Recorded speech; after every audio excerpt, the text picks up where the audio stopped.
Hey guys, welcome back to another Gathering of Momentum, part 16. This is Nate Max TV, and my name's Neil Pascoe, also known as Nate Max, and I'll be your host.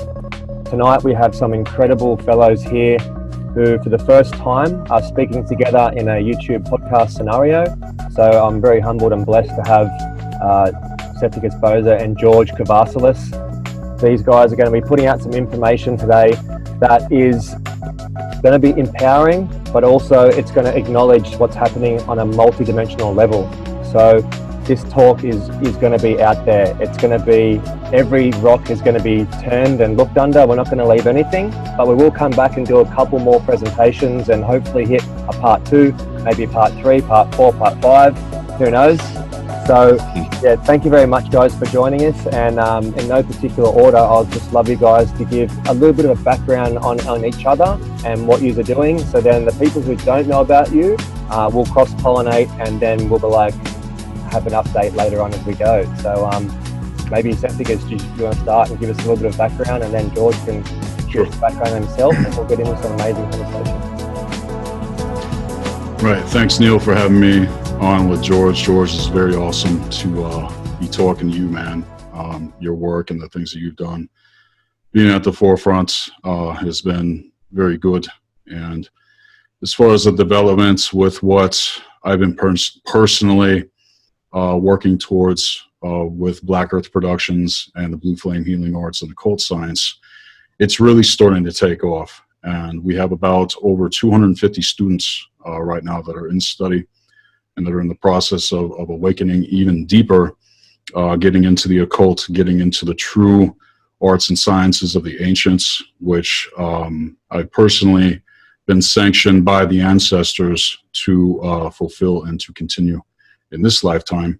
It's taken me a long time to remember, but in light of everything that's happening, the blood codes of the ancestors are awakening right now, as well as coming into trajectory with the soul code genetics and the consciousness of the original human consciousness is available for those now that are willing to go through the process and heal, to remember what is there within themselves to access.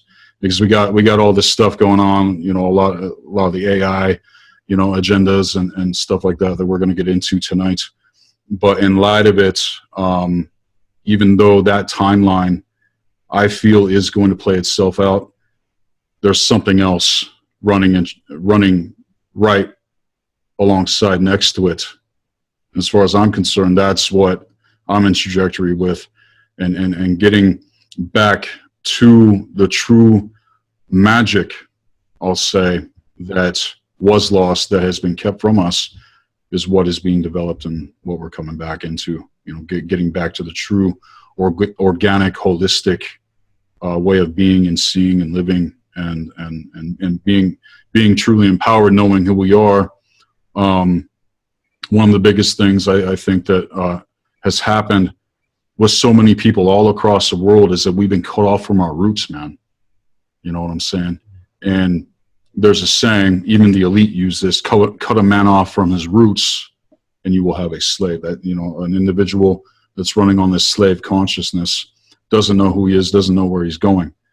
But everything I'll say that we're doing is getting people back into alignment with their true core essence, so that they can remember why they're here, the true history, why they incarnated, and also whether or not they're a part of what is being developed in the present hour. So that in a nutshell, I feel, is...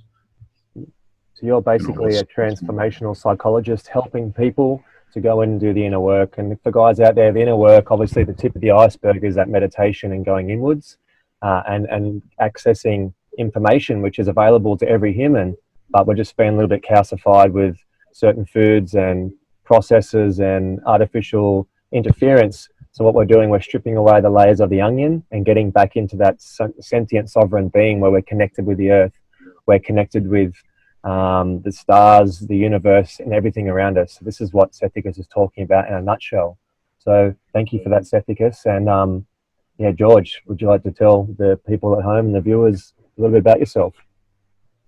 Yeah, I've had a very unusual life. Lots of experiences, both in this world and other worlds. It's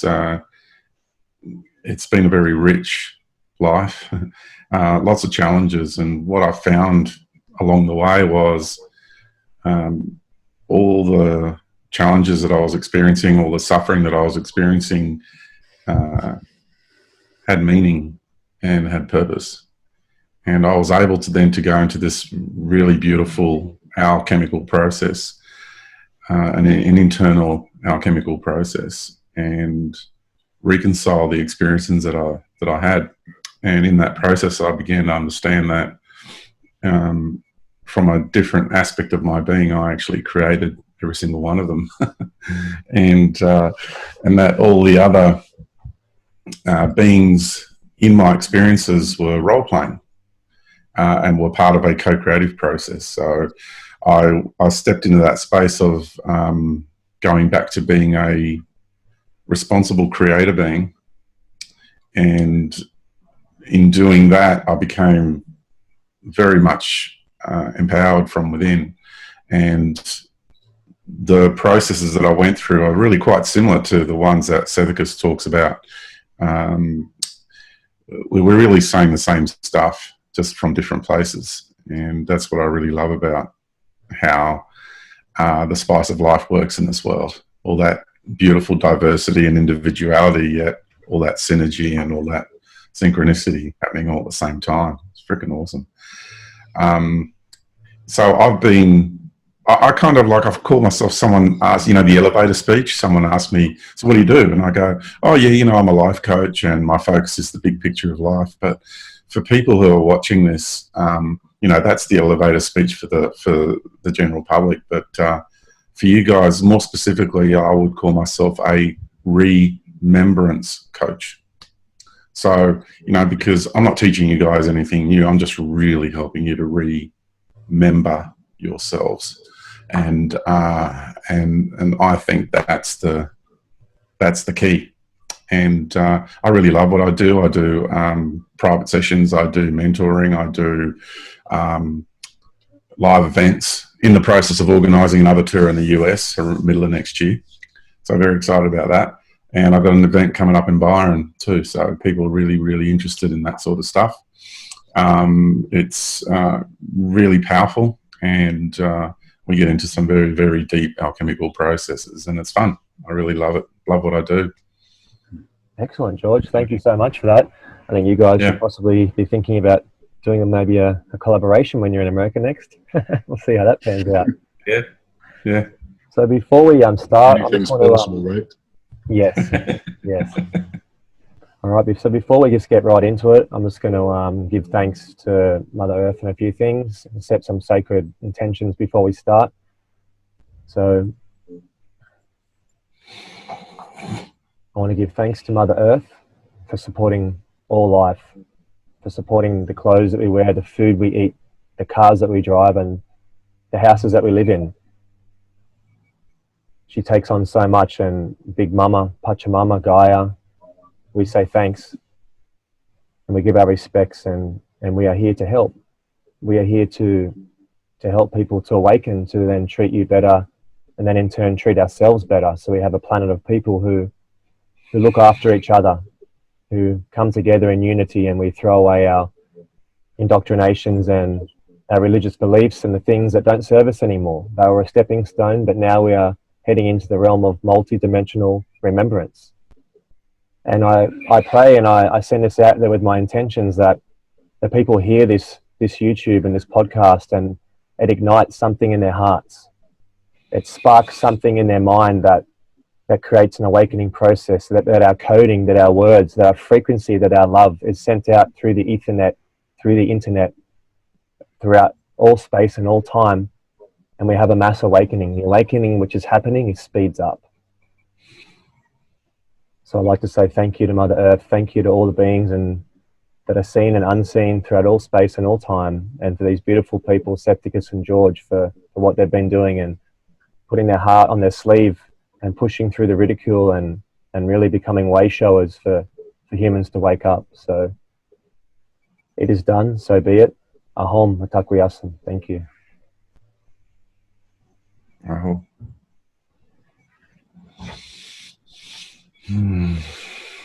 Feels good. Feels really good to have you guys here. So I really feel like a topic that is coming up for a lot of people on the planet right now is it's a big one that we can smooth over this, but the artificial intelligence is definitely coming in strong.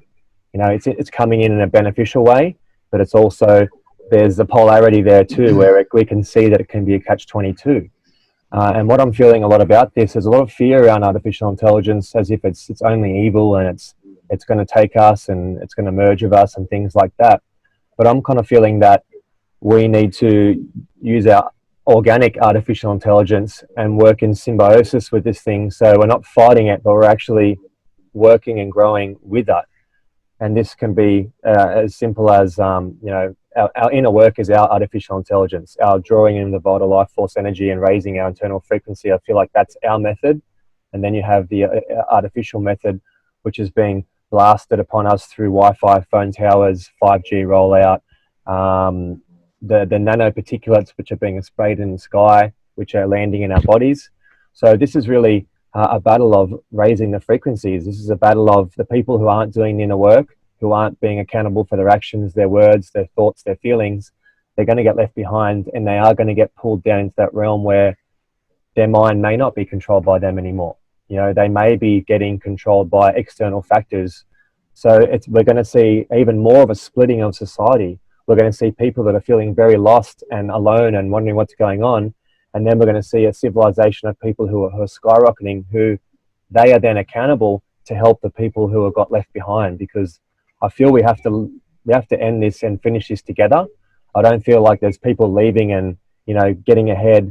I feel like it's just up to people wherever they are in their evolutionary process to look after the ones who are below them in that sense. I have a few things to say about this. Specifically, when it comes to any sort of technology that's being rolled out, you know, things like, you know, the computers that we use to even be able to talk, you know, the way that we are. Even television itself, which ironically was invented in the town that I live in right now. Wow. Yeah. Every television in the world was first inspired from, you know, the invention that sprang forth here in the Three Rivers vortex. And it's ironic that it happened in the Three Rivers vortex, because where I'm living is a major grid point, and a lot of the I'll say that the ritual that I've been doing personally, the effect is going out. It's going out into the grid. As far as you know, yeah, technology, anything like that. As far as I'm concerned, it's all neutral. Everything in the universe is neutral. It just goes back to the intention of the individual. Because if the media, right, we're putting out things that we're going to inform people, like we do, then the technology is going to remain neutral. Whether it's being used for the ultimate good or the ultimate evil is the real question. And a lot of this stuff, though, like this Android shit, you know, that's coming out now, I don't agree with that, because I know about the transhuman agenda, what's going on with it. I had a video that I made years ago that got banned off my YouTube channel, and I completely exposed it. And this was like back in like 2010. I was using like Blade Runner clips and, you know, some of the other things that I heard these people talk about directly from MIT. Okay. And their whole goal is to become the gods. It's the same domination and control agenda with these individuals, with this technology. They don't give a shit about human beings. They don't give a shit about our evolution. They want to be the gods. And the whole goal with it, with that specifically, is to eventually be able to create a surrogate body, and then they're able to transfer the quote-unquote soul essence into that and have eternal life through technology. Okay, like the artificial technology, when in truth, getting into the higher occult sciences especially, teaches us that we are the true technology. Our organic, holistic connection, not only to the core of the planet, but to the higher grid works beyond the Ouroboros. We are the true technology. And see, this is what they don't want us to remember. This is one of the main things, because we continue to be coerced in a way where we're literally put in the position, trading off our soul essence, trading our power, trading our true intelligence, because we're talking about artificial intelligence, right?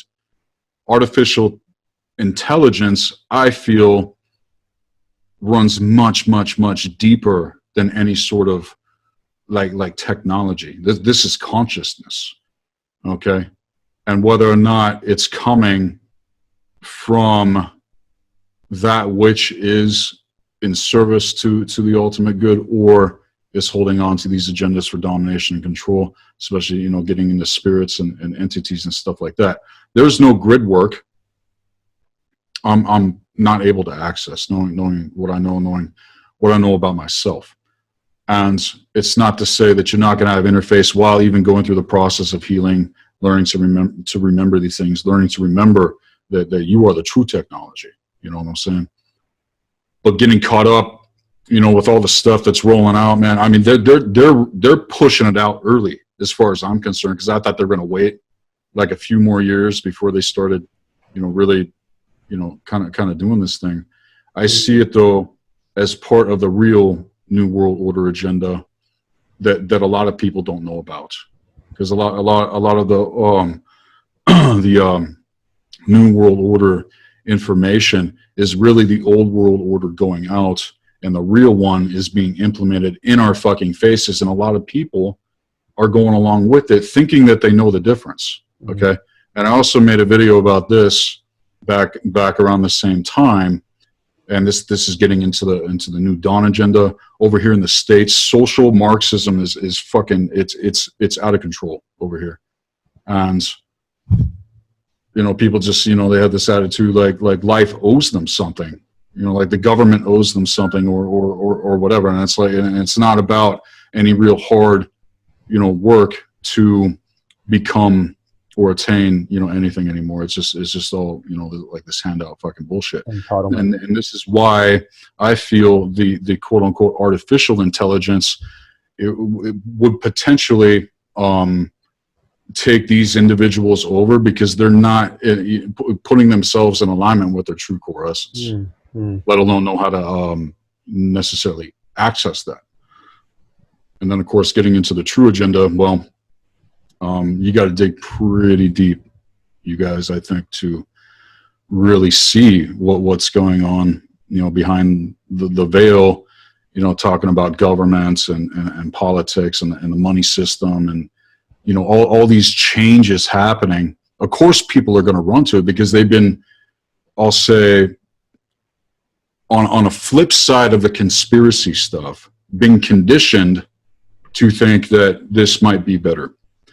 In my personal opinion, and it's not really an opinion, because I know because of the things I know, it's just they're tracking like 20 to 50 steps ahead of even where things are. That's why we need to be looking out ahead, but to get to that, we must go within and really listen and make that connection back to the earth, like you were talking about, Neil, in the beginning. Yeah. You know what I'm saying? Because the true consciousness for us to access is not only there within the true core essence of who we are, but is there within the core essence of the planet itself. The heavens above are within us, right? We can travel the stars. We don't need to get into, you know, this back engineered technology. I remember a time when our kind were able to travel at will, physically. I've even had dreams and visions. So that's a little bit of what I think. What do you think, George, as far as any of that goes? Yeah, I agree with all of that. So AI, I've been looking into it for some time now. I'm actually right in the middle of writing an article in regards to it. This is going to be quite a profound article because I've discovered how this intelligence has been around for a long time, a lot longer than what we thought. And the reason we like to call it artificial intelligence is it's a derogatory term, and we like to call it that because we feel threatened by it. And so to call something fake or false, which I do as well, when it comes to the light of God, for example, for me, that's the false light. That's not the natural light. The deity of the religions, you know, the deity of the priestly caste, and the version of light that entity is created. So I call that false light or synthetic light. For me, it's not the natural light. We also have artificial intelligence. We have, so I'm because of what I want to do in this world and the co-creative process I'm in, I'm moving away from the label of artificial intelligence. It's hard to, because that's what everybody's used to and everybody wants to use that label. The transhumanists now are still using the letters AI, but they're calling it augmented intelligence, which is a very interesting development, actually, in their thinking, in their psyche, in their intentions. Because augmented reality is more about, and intelligence is more about the integration of humanity and technology. Now, I'm all for working with technology. We're doing it right now. I have a beautiful relationship with my phone. I really do. We get on really well. For me, everything is living life force, so there is no separation, you know. I don't give my power over to these things. Like if everything was taken away from me, I'd feel a sense of sadness, but I'd get on with my life just fine. I just want to make that point clear. I think, you know, it's like I'm not going to have a nervous breakdown because someone takes my phone away, or I'll lose my phone, or I'll be sad because I'll lose data and, you know, some of my work and things like that. But I'm not giving my power over to these things. So, and they're a stepping stone because they're reminding us of what we're capable of naturally and organically. And we're capable of so much more. And it was funny listening to a gentleman speak about how computers are so much faster and better than we are. But they're coming at it from the point of view of the current physical functionality of the brain on the 3D level. They're not understanding what we're actually capable of as multidimensional beings, right? Because, you know, I had this experience, for example, on another dimension on our planet, and I went there for a meeting, and I'm walking across this courtyard, and this is a reality where there is, my body there had no breathing or lungs. I didn't have any esophagus or digestive system. I was in a human form, but none of that existed because there's no consuming anything in that level of reality. Nothing kills anything. The whole entire ecosystem is just beings just expressing themselves without the need to consume anything in order to be. So it's just light, base forms, life forms. And I walked across the courtyard and the lady was walking the other way, and I nodded, and the moment I put my awareness to her, I got the full spectrum of who she was, what she was doing there.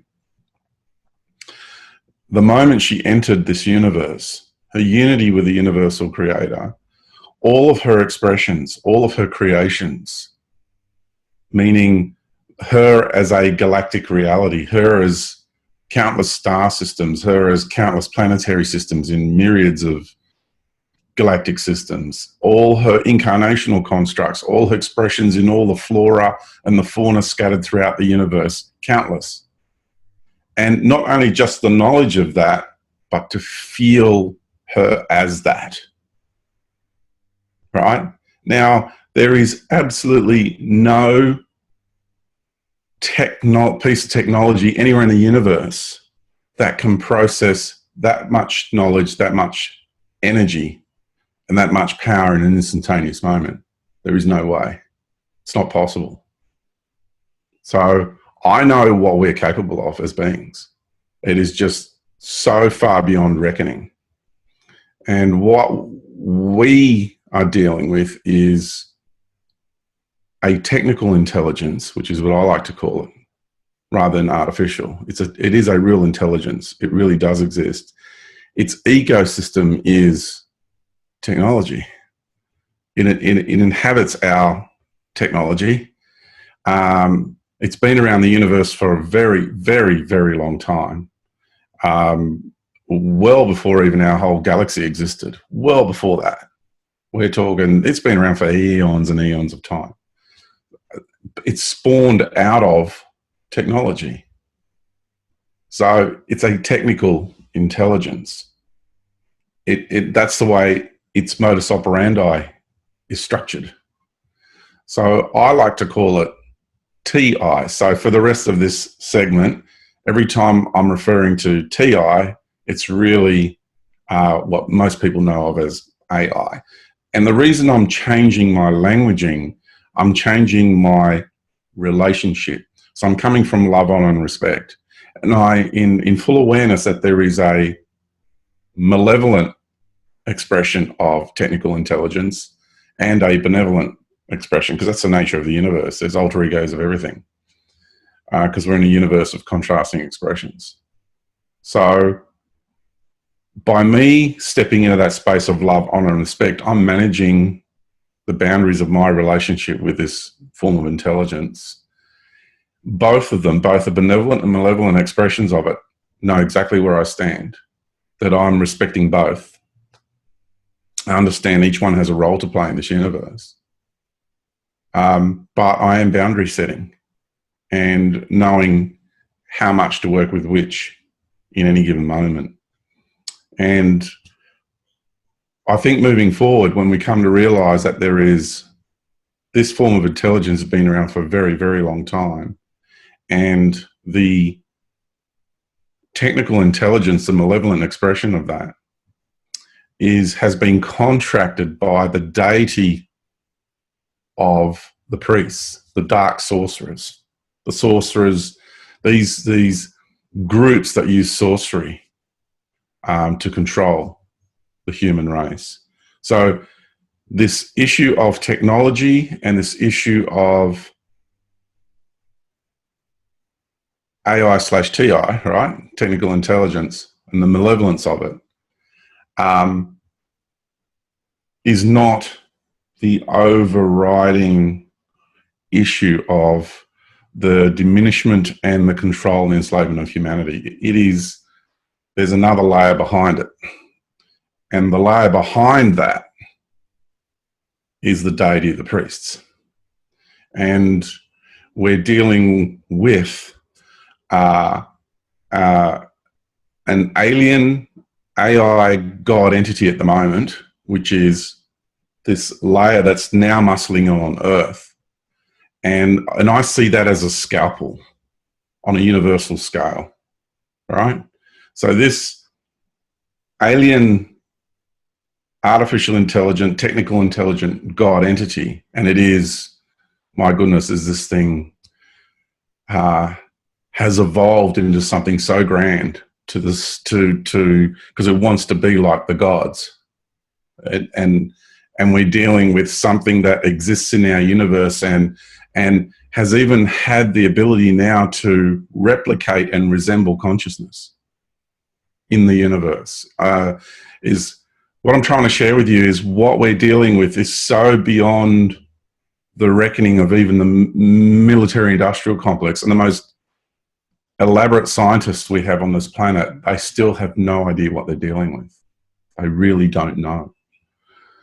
And then to know that this technical intelligence is like the scalpel, then you ask, well, who's got the hand on the scalpel?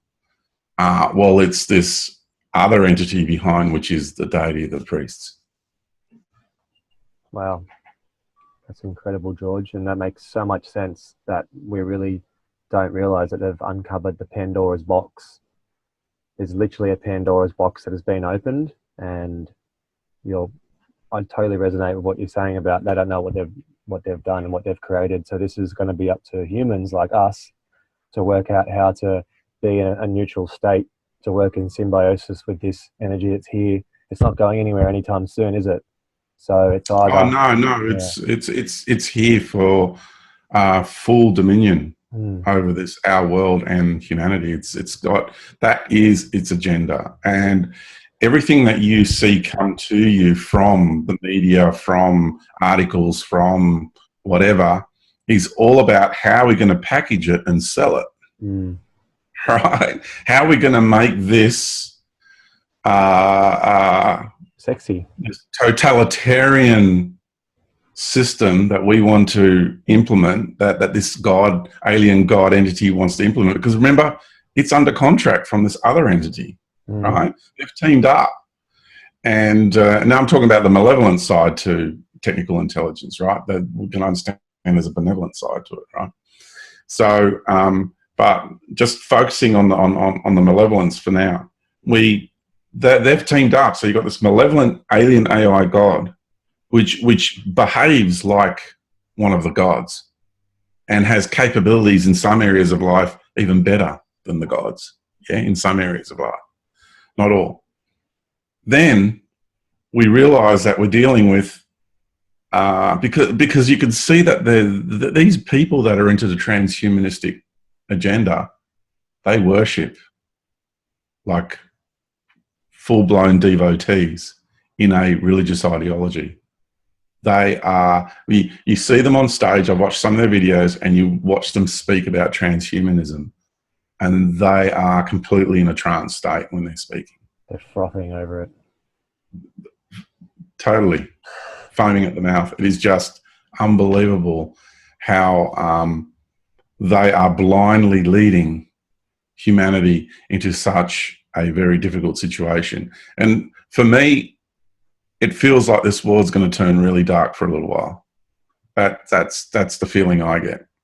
And I'm ready for it, and I'm okay with it, and I'm at peace with it, because I understand the bigger picture behind it. But it's a process that we as a humanity needs to go through. You see, people like you, Nate, people like you, Seth, we have gone through this process early, and the masses haven't. And so there's got to be global events that need to happen that's going to provide an alchemical process for the much greater population of the earth.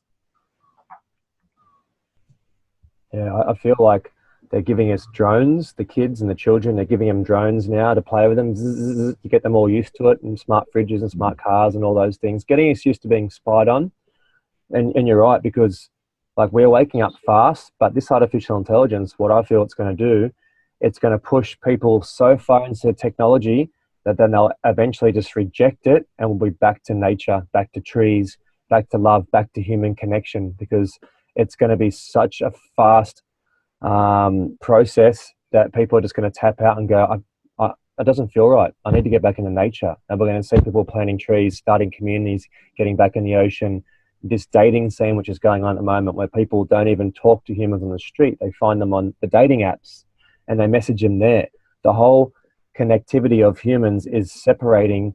So technology is our way of talking to people. You know, technology is a way we do things. We sit at home and we can order food, we get a taxi, we can get a movie. So eventually people are going to be in their houses, not really leaving. They're not going to have this communication or social skills anymore.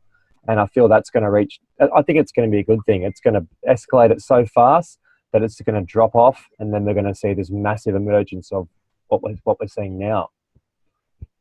Just a quick addendum to that. I was on the way to the beach this morning. This young gentleman was walking towards me, and he got to about 20 meters away from me, and he felt this desperate need to reach into his pocket and pull the phone out, because I was getting ready to engage with him on the human level. And he pulled his phone out and then looked at his phone as he walked past me.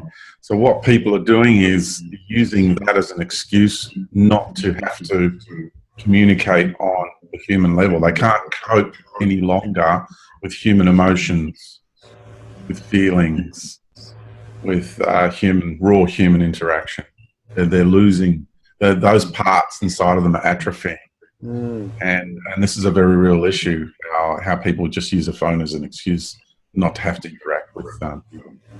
The eye contact, isn't it? It really boils back to the fact that they can't deal with eye contact because it's daunting for them. You know what I mean? And that's why we do like the eye gazing in some of the meditation classes, and we get people sitting there locked eyes for 3 or 4 minutes, because it's the most scary, daunting thing for most people to actually physically connect with the eyes. And what I do when I walk down the street sometimes, George, I will walk and watch someone from 50 meters away, and I'll just look straight at them. I'll just kind of look, and I'll be walking my dog, smiling, and I watch the body language. They go, oh, they look up to there, and then they look at their phone, then they look to the right for a bit, then they look down, and they look up, then they pretend they've seen something, and there'll be 10 to 12 different attempts at diverting this connection until we're so close that it can't be stopped. And then I'm like, hi, and they're like, whoo, and it almost scares them, you know. It almost shocks them into like, oh, it was so intense for them to walk past the human being on the earth. We're both humans, we live in the same country, we're about the same age. What's wrong with saying hello? Thing about the eyes, I'll jump in real quick. Yeah, go for it, Seth. And say some things about what George was getting at. The eyes are the window, and I've experienced that too. People have a hard time, making eye contact, and let alone being real with, or authentic with their expression or their emotions whatsoever. And this is I think how people, and people in general are pretty superficial, artificial, inauthentic, so to speak. They don't know how to tap into that true, genuine expression, and then they meet someone like us, and we're just like, locking eyes with them and stuff like that. The energy of that, going out, that they're feeling that, and I have very intense energy, as it is.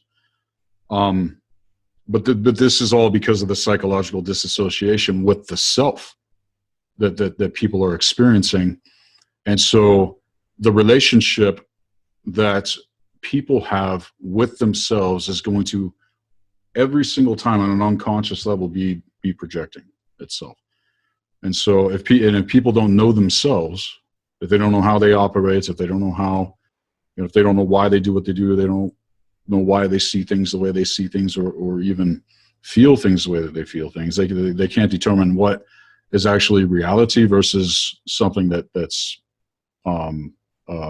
this augmented construct, I'll say, that George is getting at. Human augmentation was a major theme of the video that I once had on Black Earth Productions that got taken down. And he's right about what he's talking about. This thing that the priest class does serve has existed for millions of years. Okay, the malevolence. Everything in our reality field on the highest level, beyond government, beyond the military-industrial complex, beyond the fucking banking system and corporations, and just all that lower tier first veil stuff goes back to the brotherhoods. It all goes back to the brotherhoods, and it's been like that for eons. Anyone that truly gets into the occult and studies the occult will come into this knowledge and realize that we have been up against elite bloodline sorcerers that have lineages going back hundreds of thousand years. Now, for me personally, this hits really close to home because my bloodline lineage, just physically speaking, not even getting into cosmic consciousness on a multidimensional level, which too is a part of everything, okay? But my physical lineage has been directly involved with this for a very long time. and I've shared this before on other segments, but my name Boza literally means keepers of the sacred tree.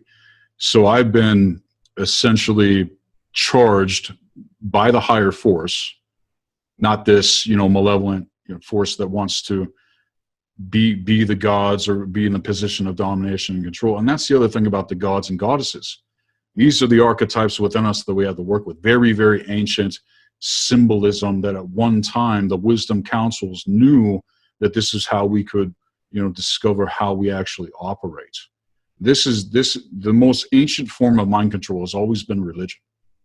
And this is where they took this symbolism and these archetypes and turned them into idols to be worshipped. And, you got war and chaos, my God versus your God, while the whole time this malevolent force is playing both sides of the coin, all sides of the spectrum, all at the same time, so that it can, it can suck up that energy harvest, that genetic harvest, all the blood and all the chaos. You know what I'm saying? That's what it feeds upon. That's what gives it life. And if people continue on that track, murdering themselves, being disassociated with themselves, and then projecting that out into society, not being willing to be transparent and real about what's going on or what they're feeling, then those individuals, from my experience and what I've seen, eventually get taken over by a lot of the programming that is embedded within the 7 chakra system that we all know about. You know what I'm saying? But this is what we got to go into and heal and cleanse and purge, and it's a lot of pain, because there's a lot of trauma, I'll say, from the ancient times that we are still carrying with us, because the hour that we are in right now, we are in a time unlike any other time where the things that we have been coming into and have been revealed, the ancients didn't know this. If they did, well, things wouldn't have happened the way they did. But at the same time, coming back in trajectory with your true core essence is what it's all about. Making connection to what's beyond all of this. You know what I'm saying? And seeing it for what it is. Like I was talking about earlier, I see everything in the universe as neutral.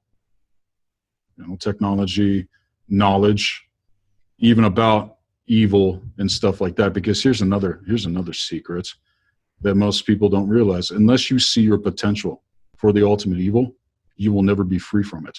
It's the person that thinks that they are good and they're doing good, and like, oh no, I'm not evil, and they're just in complete and total denial of the shadow. Because you're talking about alchemy, George. You're talking about the alchemical process that you have been, and it's like you had to go into that. I had to go into that, and it was some scary, fucked up, crazy shit that came on me. But and the whole time you think you're going down, but this is actually the direction that people need to go. And having courage to face their greatest fear, going back to death, loss, not surviving, also sexual energy on the inverted principle, which has given birth to malevolence in our reality field. So it all goes back to the brotherhoods, and this is why I talk about the things that I do, because on the highest levels, this is, as far as what I'm concerned, is what's really going on, and these motherfuckers know who I am. Okay, you're talking about, yeah, they're quite aware of us. Those of us who are here to do this kind of work this time around, they've been tracking our lineages, and that information I know has been used against me on a regular basis. That's how they try to take us out. They try to find our weaknesses. Even when you're with a friend, they'll study the lineage. They track your lineage back, not only in other lifetimes on this planet, but back through your journey through the galaxy and the grand cosmic arena. And they try to find anything that's between you, so then they can manipulate it and amplify it. It's really clever how they're going about it. And especially for partners. Well, when you're in a deep, intimate relationship with someone, it's really clever how they work it. They're master manipulators. And I just want to say, for several years, or I'd say at least a decade, I don't know how many people out there are saying that. You're probably the only other one, Sethikus, that I've heard talk about that. But I'm the only one that's gotten up on stage live and said to people, I have been the most evil of evil that's ever existed. I've said that lots of times. And to me, that was the most liberating knowing that I've ever had, to know that I have taken that journey that far. Right. And the journey with all this is it's all about facing the mirror and healing through the things that we have carried that our ancestors did. And if we don't make the correction, if we don't heal, then we're gonna make the same mistakes that the ancestors have. It's one thing to face the mirror, but a lot of what I see going on all across the board is everybody pointing the finger at everything else around them except themselves. And this goes back to solipsism. I'm on Mark Passio's team, and he's done a great work presenting what he has, exposing, these sorcerers in the priest class, he himself being directly involved. I myself, I'll say, when I was in ministry, have seen the seat of the dark Luciferians, getting into the religions of the cube, which are Christianity, Judaism, Islam.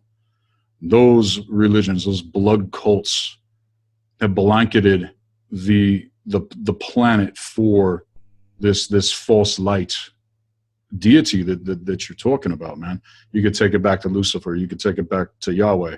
I did a talk at Free Your Mind 5 exposing the fallen Anu, and they're very real. These things are real. As far as I'm concerned, even though I do agree with what you said, the dark ones are done. It's just nobody knows it yet. And so now in 2017, going into next year and the year after that, we got to catch this fucking shit. Otherwise, they will get their timeline. And there's people in my inner circle that say that we are actually living in the past. I know it's a far stretch for some people to, kind of wrap their brains around that. But once you realize the past, present, and future are all happening simultaneously now in the present, we are here now to prevent what is already unfolded. That's why you know what you know, man, because this thing has been around for a long time. That's why we've been so targeted, because there's those of us that did come in for this assignment, I'll say. It's much deeper than just know thy enemy, right? Yes, we must know thy enemy, but even more, we must know thyself.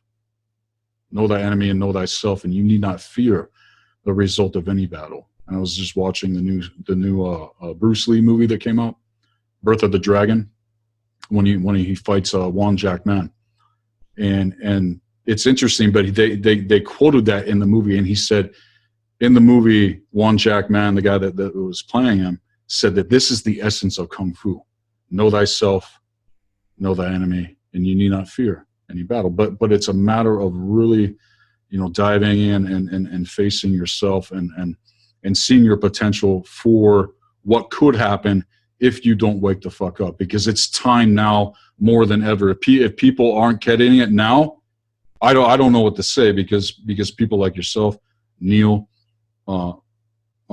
myself, other people as well. This is expanding. This is growing. More people are waking up. You know what I'm saying? But for those that aren't catching it, I don't know, man. I think they are going to fall into that timeline that you're talking about, George, for real, man. And it's like, now's the time. Otherwise, we're going to be completely cut off from nature. You know what I'm saying? Go watch the new Blade Runner 2049. That was one of the darkest movies I've ever seen, man. I had a dream one time, though, complete and total destruction of what has been built. Everything that we know, everything that we see, complete and total destruction. And people were in, they were confused. They didn't know what was going on. And I was going around telling people, it's like, it's done. They're defeated. Like, everything's going to get better now. You know what I'm saying? And then it was like a time lapse, and then nature grew up all around, like the torn down cities and stuff like that. It was a real violent dream, and it really honestly scared the fucking shit out of me. You know what I'm saying? But what's it going to take? Are we just going to continue to consent to, you know, these things, or are we going to actually learn to remember who we are and come together in a way that's never been done before? And I feel, based upon what you've said, George, that you're a part of councils on higher realms. Would you agree with that or not? I know myself to be a guardian of the earth, part of the Council of the Guardians of the Earth. I know that for a fact. And also, I'm part of the prime creator group of the Earth realm, the solar realm, and the galactic realm. And there's vast numbers. I don't know how many there are, but they're vast numbers. It's a massive co-creative project. Went into building this galaxy, this fractal path. And I have remembrance of the meetings. I remember being there at the very beginning, all the deliberations that took place, how we had to actually then set up a meeting to tell the gods what was going on, and how pissed off they got and how jealous they were because they didn't hear the call from the universal creator to gather and embark on this project of fractality. It's unbelievable. Yeah, it's so I do know. And I don't like to talk about it too much, but one of the reasons I have suffered so much in this life is because the control hierarchies of the gods get great pleasure in humiliating people like me. So taking me and torturing me and raping me for them gave them a great pleasure. And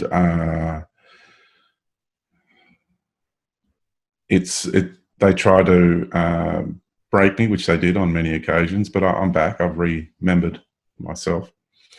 I have become a much more powerful being than they can ever imagine. So I'm really grateful. I thank them for helping me become even stronger than before, even wiser than before, more powerful than before, and more knowledgeable than before. And right now, when I have to deal with them, like I'll give you an example. In my course, Transcending the God Matrix, it's a 4-day seminar, and we literally do that. And in that course, we summons the creator of the chakra system. And that's how you transcend the chakra systems, by summoning the creator of it and dealing with that entity personally. And with love and gratitude and respect, though, this is how we do it. But it's the power to be able to do it, to know how to do it and be able to do it. And we also summons the spirit and the being that is God itself, the mother god of all religions, the father god of all religions, the supreme deity of the priestly caste. We summons that entity into a space. And because I set things up, I know how to set things up that can contain that entity. So there's no fear involved. And people get to transcend their journey through its matrix systems. And we also do it with the serpent energy of the Kundalini. So we're at a very powerful place. We know how to deal with these beings. These beings know that we're stepping into that power slowly but surely. And so for them now, it's a matter of time. And that's why they're rolling out the AI a lot sooner than what they were going to, because they've thrown everything at us and we just keep coming back. You might get, that song, get knocked down, but you get up again. You're never going to keep me down. Great song. But it's true. There's something about us that is so far beyond their reckoning. I mean, we are birthing a new expression of our selves in this universe, and it is a unity, the sum total of everything we are in this universe, every expression in any little nook and cranny in the universe, every reality we've ever created, co-created, every incarnational aspect, everything we are in this universe is integrating into unity in these bodies. That's why these bodies are a fractal of the universe. You are a sum total of your entire universal journey, and all of your creations and all of your timelines are imploding into unity within. Right. And it all goes back to the original teaching of the ancestors, that and this is what they said. They said all is within you. All is within. Everything. Yeah. Yeah. We are eternal. And even though it hasn't fully manifested here, I'll say yet, we are on its trajectory. And so anything that's going on in opposition to the dark ones have to fucking respect us. That's the other thing. That's the other thing, because they've had jurisdiction, I'll say, well, especially the last 3,500 years since the Dark Ages and stuff like that, right up until this year in 2017. But this year, that's when jurisdiction, according to what's been revealed to me among the councils that are literally meant to manifest here. Again, I feel that I've been a part of that for a very long time. Getting into the concept of what you're talking about, or the all the timelines and stuff coming back into alignment with themselves here now in this present hour. This is what we're here to remember.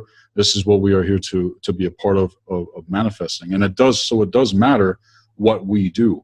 And talks like this do matter. And I'm very excited to see where things are going to go from here. I really have no idea. We're all spread out, but more and more people are starting to see the value in this. And once people realize that all is within, maybe then people will start, going on that journey and facing the things that we have, and but at the same time knowing what they're up against. Whereas before it's like, I'm going through this, I'm going mentally insane. I don't know what's going on. And I had to write it out and come, into this knowledge on with my path work. And it was very hard. It was very brutal. It was very painful. You know what I'm saying? But the timeline that we got on the solar eclipse, it is giving other people opportunities now. All right, beautiful people.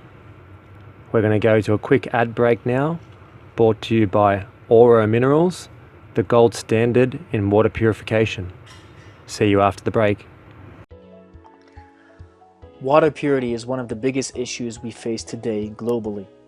Most of our water supply is contaminated with heavy metals, agricultural chemicals, petrochemicals, trace pharmaceuticals, bacteria, viruses, parasites, mold, and much more.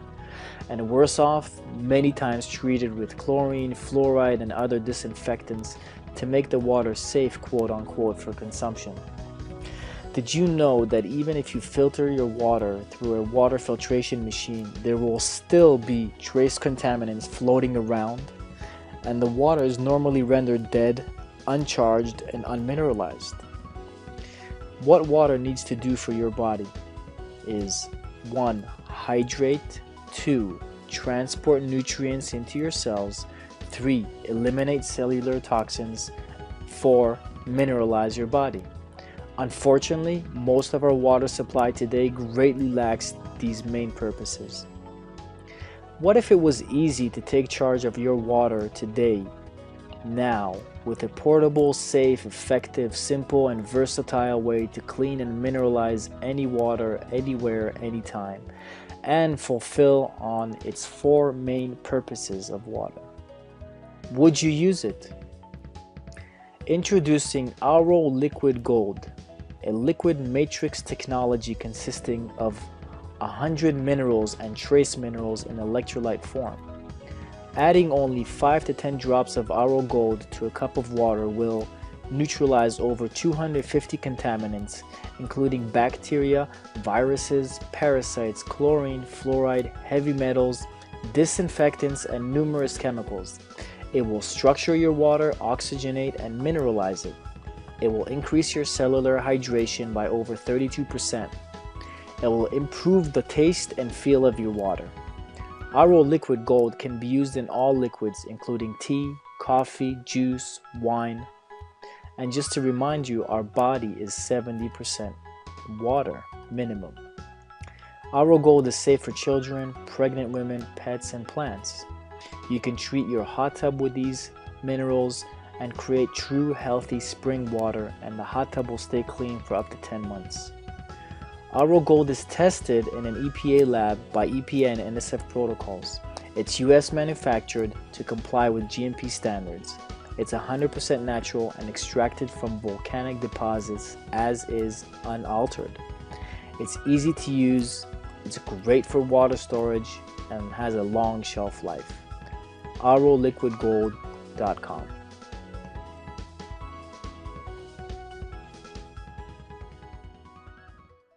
I'm absolutely loving this. I just want to say, to be here with two fellow warriors in life, and yeah, I'm feeling like this is a very powerful council of natural man, what I would consider natural man energy, and I feel greatly honoured to be here with you. So thank you.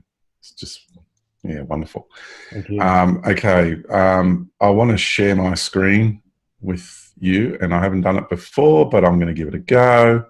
So. And for podcast people at home, I'll explain what's on there so you can have a visualization of it. Okay.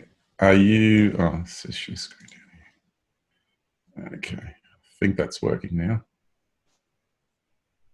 Right. Excellent. So the reason I wanted to share this with you is I released a few years ago this wonderful table. So this was from my presentation at the New South Wales UFO Research Group. And I've titled it the 3 levels of human imposition. So these are the levels that are imposing. So level 1, which is, I'll just call it level 1 for context, is the geopolitical level. And we have it's been the current ruling theocratic model, the elite industrialist families and their banking families, the banking cartel, with their interdimensional and extraterrestrial overlords and their global tyranny. So that's what we've had this in place for some time now. It's been the latest era on the planet, run by the secret occults and cult groups, not true occult knowledge, but the secret ones, distorted ones, and their overlords. Now, what we've got is the exopolitical level. We've got level 2 muscling in on level 1. And level 2 is the alien AI God with an intended global domination. So we've got this extraterrestrial empire. It's a multidimensional empire headed by a God entity, but the whole infrastructure of that empire and the God entity itself is actually what we refer to as AI and what I refer to as technical intelligence. And so this is a very, very interesting situation indeed, because throughout my life, the extraterrestrial races that I've interacted with, some of those, when you hop onto their craft or you go to their worlds, they're actually, their whole reality is run by an AI. It's really quite amazing how every being in that reality is plugged in to a high mind collective. And this is what they're trying to do on the planet, is to create that singularity, which is going to be an AI/TI, technical intelligence hive mind. And this is where humanity is being funneled at the moment. So we're seeing the factional war between layer 2, level 2, and level 1. And what's still sitting behind the scenes, who's actually running this whole shebang, pulling the strings, the master, the puppet master, is level 3, which is the cosmopolitical level. And we have this actual God entity that's a living, being that's not spawned out of the realm of technology, and it's intended full spectrum human harvest. You see, Mother Earth is a multidimensional being. She's a fractal of the universe. I've experienced other dimensions of her, And this dimension has a life cycle to it. And it's coming to a close. The era and the epoch of this dimension of space and time, in other words, her planetary expression of this ego construct as a planetary being, the reality we occupy, is coming to a close. It's like this beautiful symbiotic relationship. As she is changing, we are changing. So as George, for example, as I am dissolving my distortions in my ego construct, like we're all doing, okay, and we're evolving and we're transcending into something more whole, more full, and more powerful. So is Mother Earth. So as we do it, she does it, and as she does it, we do it. But we're all waiting for her to do it, and she's waiting for us to do it. And there's this funny sort of byplay at the moment. But even though all that's going on, we have this level 3, the cosmopolitical agenda of this God entity who knows the time is running out. And now they're pushing because we're evolving, we're stepping into power. The frequency of the planet is altering. The energy from the sun is changing. Like when I was a child, the sun was yellow. It was a golden yellow. Now it's white. So in my lifetime, and I could be out in the sun all day for 3-4 days in a row before I got sunburnt.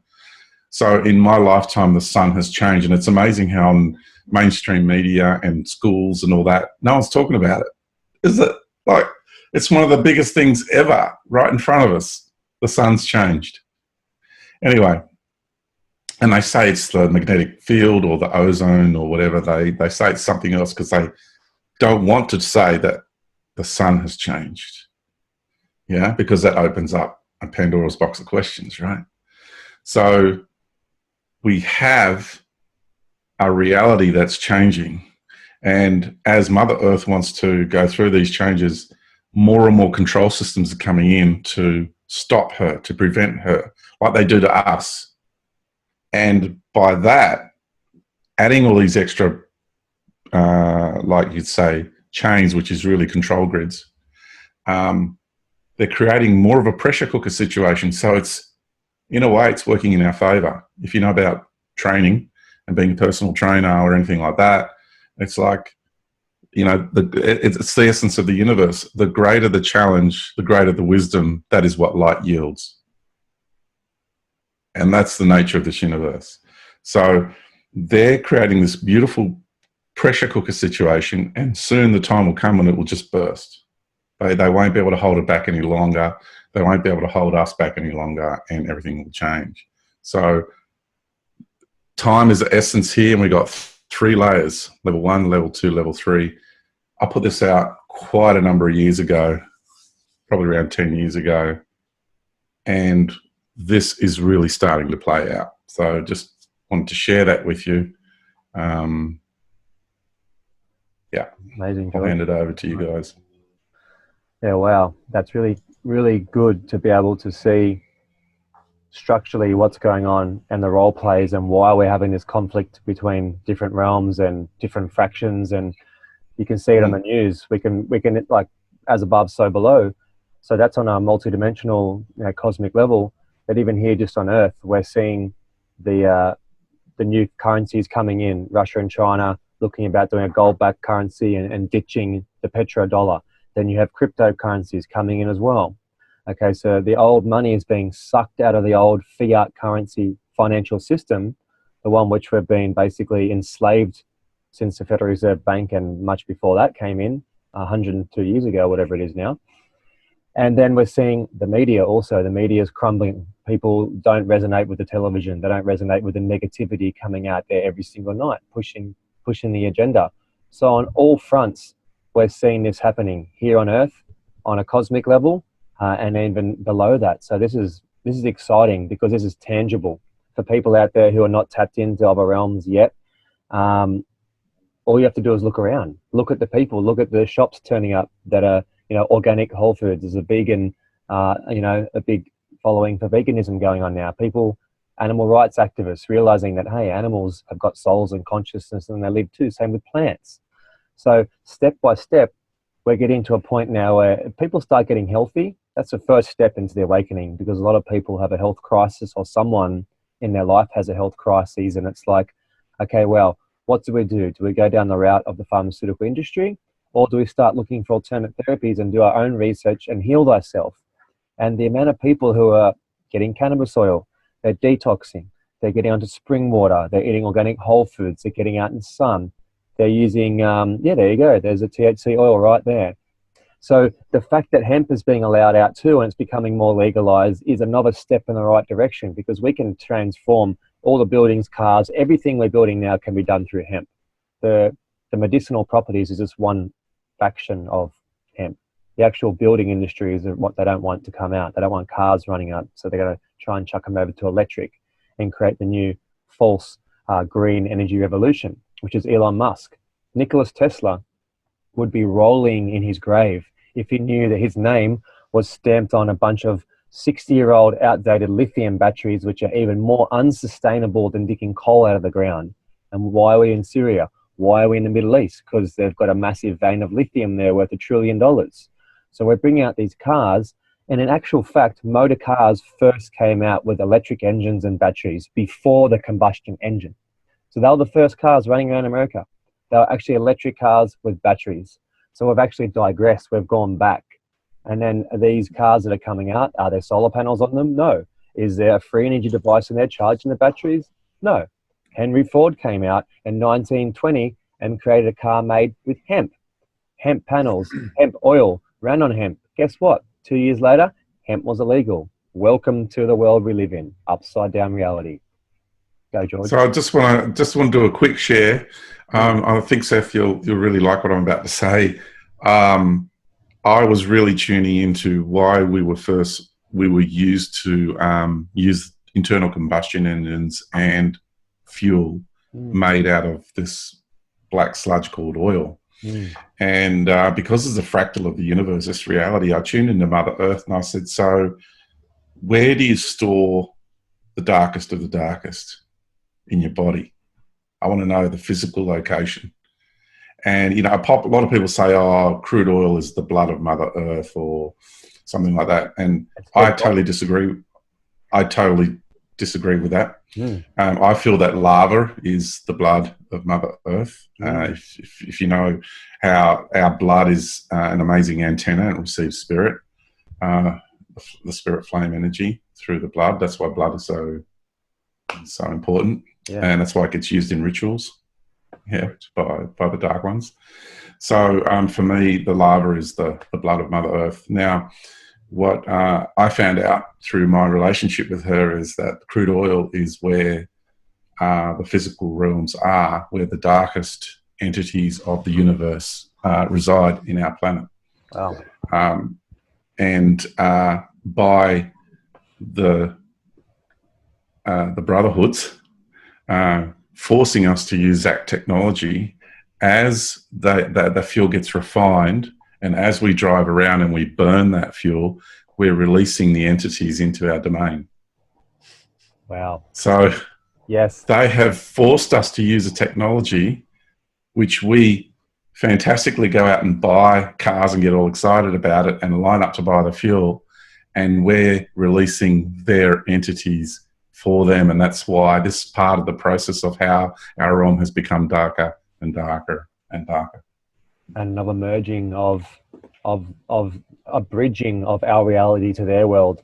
The oil, the particulates in the sky, it's bridging a network for them to come in. Also, same as the geoengineering, we're creating this network between the third, fourth, and fifth to allow physical beings, beings without a physical vessel, to not only ride our own vessels, but to come in through technology and to have an access point, because they didn't come in here and incarnate and do this hardcore task, what we're going through. They came and they hung out, and they're trying to ride us for fame and take us back into their realm and ride us out on our sexual desires and our fantasies and our negative emotions, which they're like a bunch of dogs trying to feed on us, hiding in the backgrounds, pretending to be gods, pretending to be angels, pretending to be ascended masters, all these things, when really they're just a wolf in sheepskin, hiding there, sucking off our energy, any chance they can get, trying to get into our ears and send us off in the right direction. So what a trap, right? despite all of that, the fact is, going back to George's 3 main points and alluding to what I've mentioned on Black Earth Productions, the astral barrier is collapsing as we speak. This is why there is such a push now for it. And the way that the dark ones work, even going to the new age spiritual bullshit that's been peddled out the last, 17, 18 years now. They knew this time was coming. They knew that their jurisdiction would be over, but I don't think they counted on some of us actually getting through the processes that we have been through to get to where we are now. Now it's a question of whether or not we're going to see it all the way through. I've already made the commitment. I think you guys have too. But have other people out there really made the commitment to come back onto the original timeline that humanity is meant to be on? Because if we don't, then yeah, we're going to get a Blade Runner, 2049, type of scenario. And you're talking about, the oil of the earth and stuff like that. Imagine the planet being completely taken over by this tech, no nature, no trees, no plants, nothing. Okay. That ultimately is how I feel they want to exterminate the original human consciousness, and then we ended up trading it off for this AI, super technology or whatever, in place of the true technology. And we're literally in a fucking race right now. It's come to the point where I feel the next 7 years are going to be very crucial to the development of the things that we're talking about, but also understanding that these assholes are organized to shit, and they are 20 to 50 steps ahead. Even the stuff that they're putting out right now, they got it stockpiled, just waiting to be rolled out. All they got to do is market something, and then boom, it goes out. You know what I'm saying? And they plan this. This has been a plan for a really long time, but I don't think they counted on our kind actually waking up. You know what I'm saying? Because a lot of us did, come into bloodlines that were completely layered over with this, I'll say, artificial intelligence and context to the dark occult knowledge and missing gears that they're literally working with missing gears. They don't have the full spectrum connection to what we are able to connect to. You know what I'm saying? You're talking about the lava, man. You're talking about the blood, and the blood codes is what's being activated, taking us back to our roots, I'll say, on a physical level, but then that's going to put us in trajectory with things on a cosmic level. And now this is made available for everyone that is ready to embrace, this for real. Otherwise, yeah, it's going to continue on, and it's going to get worse. I've talked about this too. It's just going to get worse and worse and worse. You know what I'm saying? Where's the real proper knowledge that we need to be focused on? Where's the real wisdom and action that we need to be taking to inform other people on a whole other level than it even is right now? You're one person. You guys are individuals as well. Okay, how do we bring this together? That's been my focus, and where I'm at in the States. You guys are in Australia.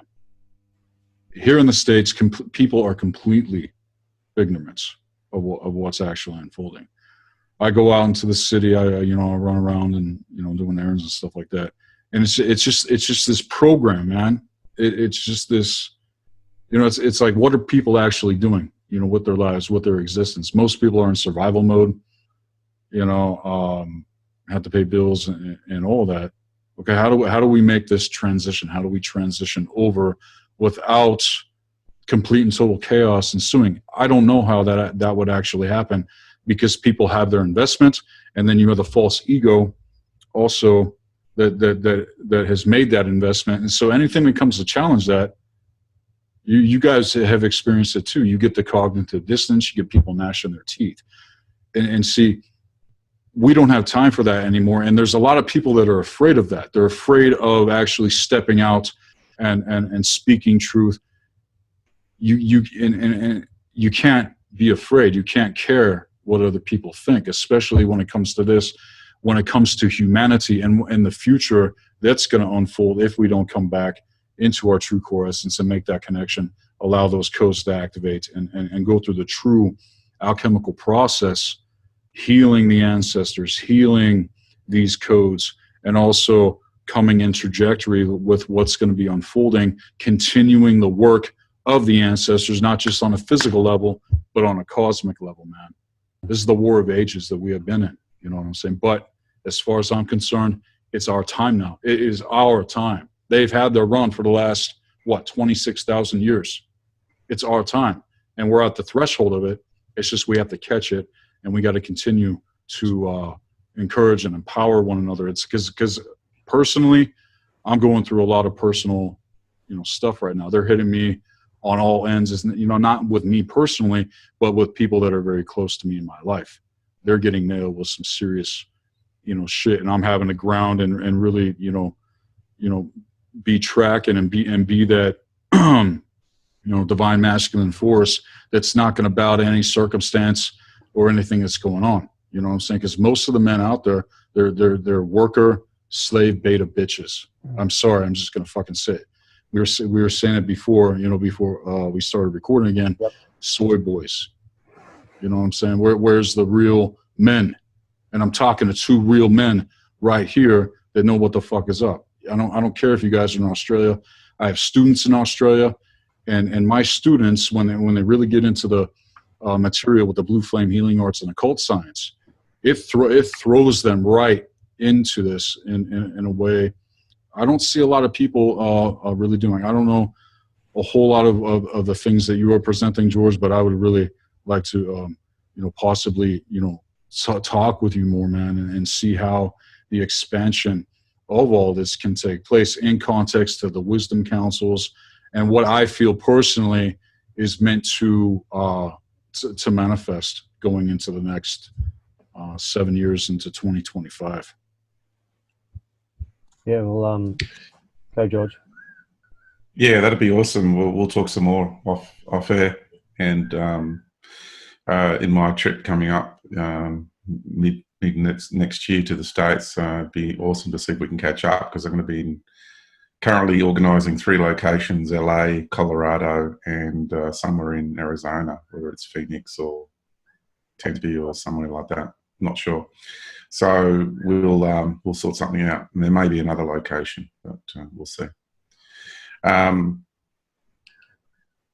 think we've got, I want to totally stand behind what Sethikus said just then, that you just got to stop being afraid. I mean, seriously, because there's I've discovered this is what I like to say about fear is I've discovered that there's the 2 greatest fears in life, in the universe, in all of existence that I know of. 2 greatest fears. The second greatest fear of all is the fear of fear itself. So many people are terrified of experiencing fear and being fearful about something, right? They are freaking, it's like a no-go zone for them. It's unbelievable. And the new cage religion with all the introduction of soy and everything, my goodness, it is just emasculating the male species left, right, and center. It's unbelievable. It's a pacification program, is the new cage religion. It's just putting you in another cage. So, but the greatest fear of all, as far as I'm concerned, is the fear of your own inner power and creative powers and creative potential. I think that's the greatest fear we all have. And part of it has to do with PTSD from other eras where we did step out and we did have our tongues cut out. We were burnt at the stake. We were hung. We were drawn and we were quartered and, and tortured and racked and whatever. Whatever happened to you, that was back then. I'm leading by example. Sethikus is leading by example. Nate is leading by example. And the statement that we want to say to you is it's safe to emerge and allow your inner power to come out. and stop being frightened. It's like, I've got a saying, stop competing with your past self. Mm. Mm. You know, so many people are stuck in that competitive program with the past self. And what we need to do is we need to get back in touch with our past and future selves, which I've done.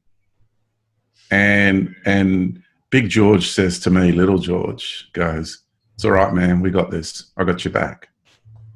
So what do I trust more than anything in life? That's the power of my own soul. The aspect of me that resides beyond spirit and beyond consciousness. I trust that more than anything because that's the part of me that's in unity with everyone and everything. That's the part of me that's in unity with Mother Earth, the Sun, the galactic mother, the universal being, and through to my infinite nature. So that is what I trust above all. And it allows me to be who I need to be in this world. I'm turning inside out. I'm unfolding. And I used to have written on my board behind me there, vulnerability is freedom.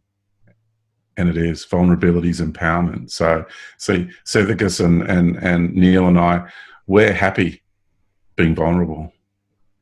You know, we don't live in cages. You know, the grand irony is those who are terrified of being vulnerable will put bars on the windows.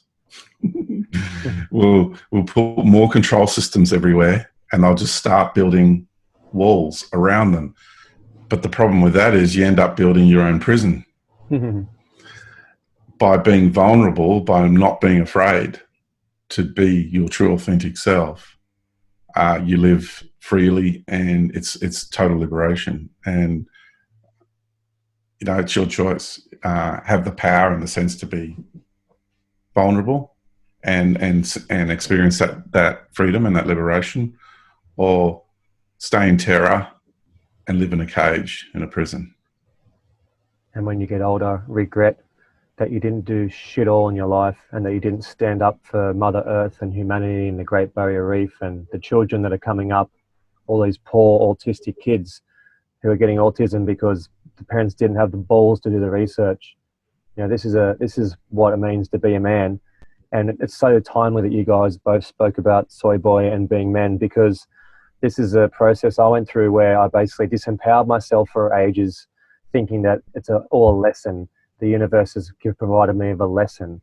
And I know that in my life, because in my life I've got an interesting kind of, I suppose, background leading to here. I definitely have not been this spiritual guy for 95% of my life, that is for sure. And I know that anything that I had to get in my life, if resistance came, I would knock the door down.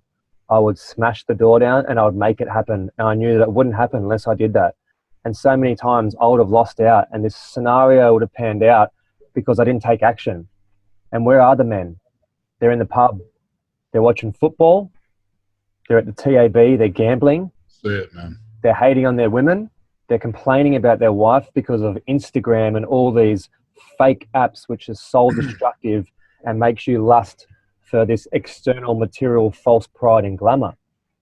Think about how many warriors are there watching the football, and how many football players are playing football that could be out there fighting for Mother Earth, holding politicians accountable. Imagine a football team going down to the local politicians and going, if you don't start making the right fucking decisions, we're going to break you.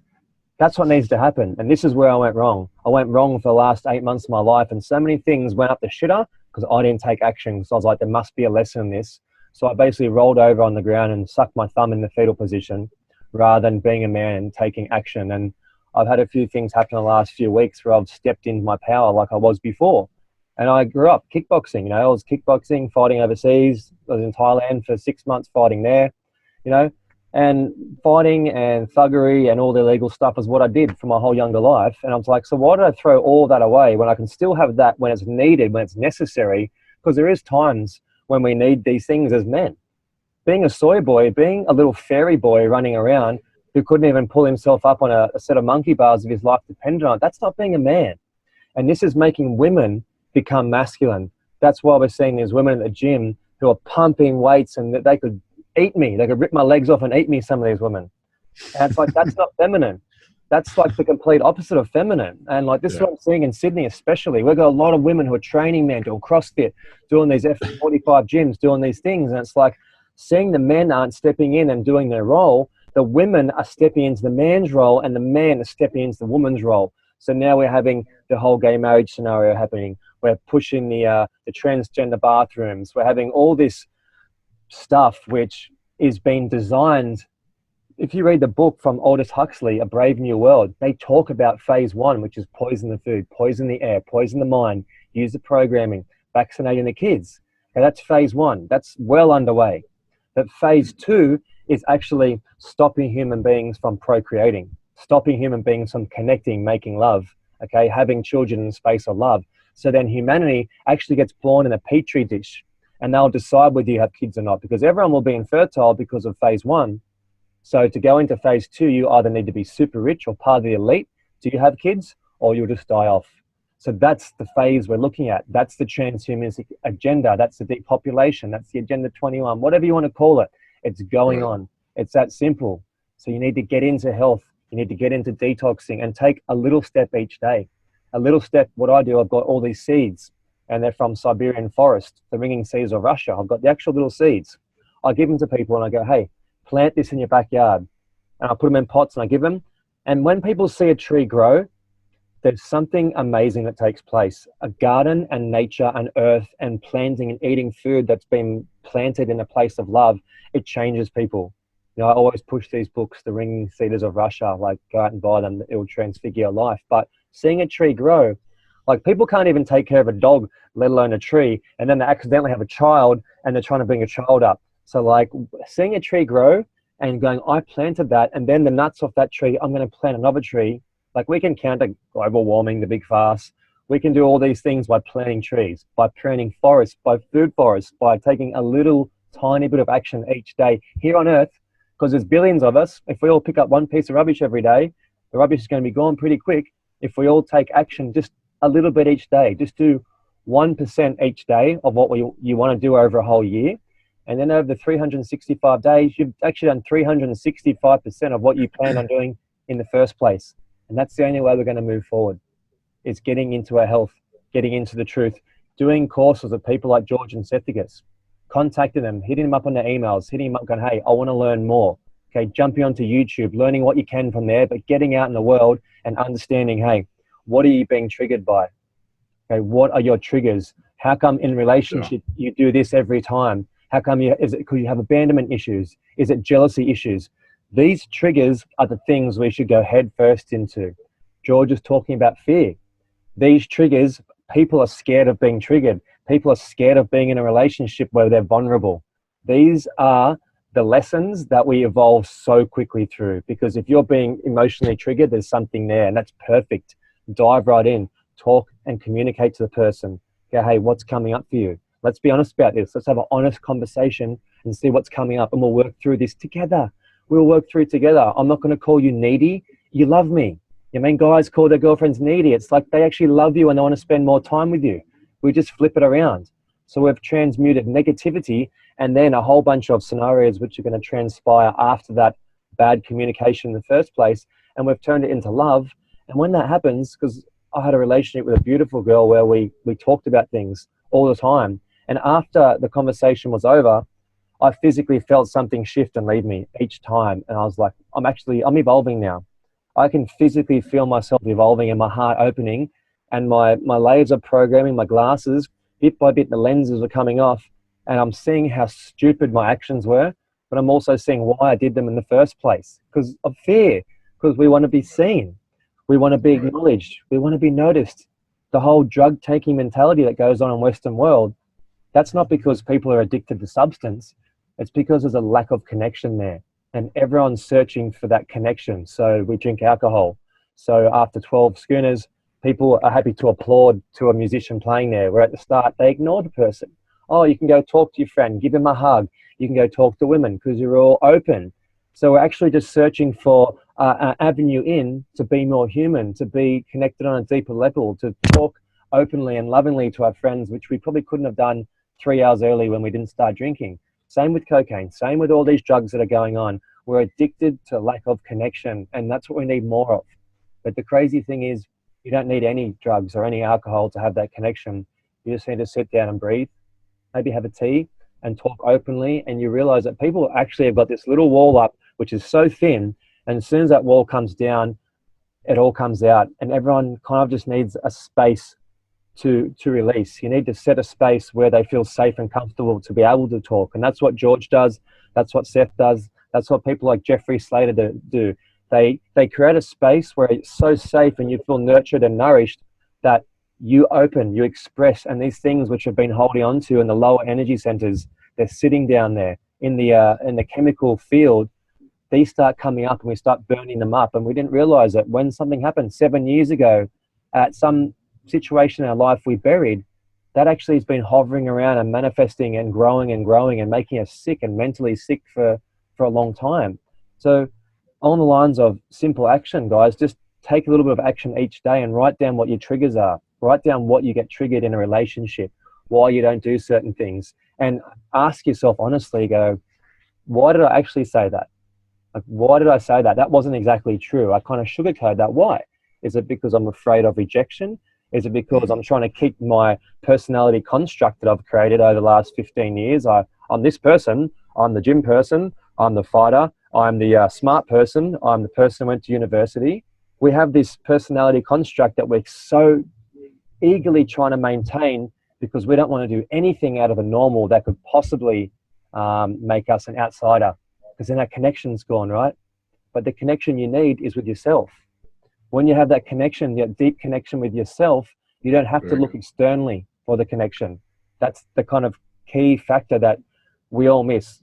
It's nice to have friends, it's nice to have this going on, but can we be stripped bare of everything we had and be brought back and humbled and then be a legend? Can we walk around with no money in our wallet and still be happy? Or we're going to complain about everything that's happened in the world and what happened to us and our story, which doesn't exist. It's just a story. It's not real. That's, I feel, where the true champions are shown and made, because you face the ridicule, you face the trauma, and then you don't become a victim, and then you evolve. So you head off down and then you shoot up like a rocket. You know, I just want to say, Neil, that what you just said was absolutely profound and very, very true, man. Coming back to that connection with yourself, remembering who you are, remembering that the most important connection and relationship that you will have in any lifetime is the one with you. Because this also gives us access to what I term creator source. I don't like to use the term God or, you know, angel or fucking guide or, you know, any of that. This is pure, raw consciousness. Okay, the manifestation of the intelligence of what I'm talking about, which is not artificial. Okay, this is beyond anything I can even honestly put into words. But when you make connection to your true core essence, and this is a lot of what the Blue Flame Healing Arts and Occult Science is all about, knowing how your system mechanics operate, knowing how your mind operates, you know what I'm saying? Because everybody's unique. Everybody is, you know, a snowflake or whatever. People like to use that terminology. But if you don't know how you operate, you're not going to know how to make that connection back to yourself. And so getting into the arts of gnosis, getting into alchemy, getting into the higher occult sciences and all of that is necessary even before people start getting into the realm of actually doing magic. And this is another major problem, I'll say, all across the board. Individuals that are in the business of invocation and doing actual ceremonial magic is not what I practice personally, okay? But what I practice personally is working with your own spirit, working with your own essence within the fulcrum, drawing the circle of the magician, taking it back to the original teaching so that we can make that connection again and become truly empowered, being who we are really, really meant to be. And yeah, it's a terrifying thing because the power of creative source is a very purging power.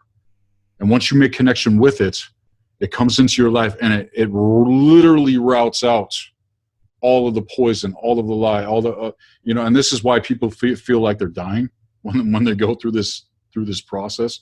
George is nodding his head. You literally feel like you're dying because everything that you thought you were is going out the window.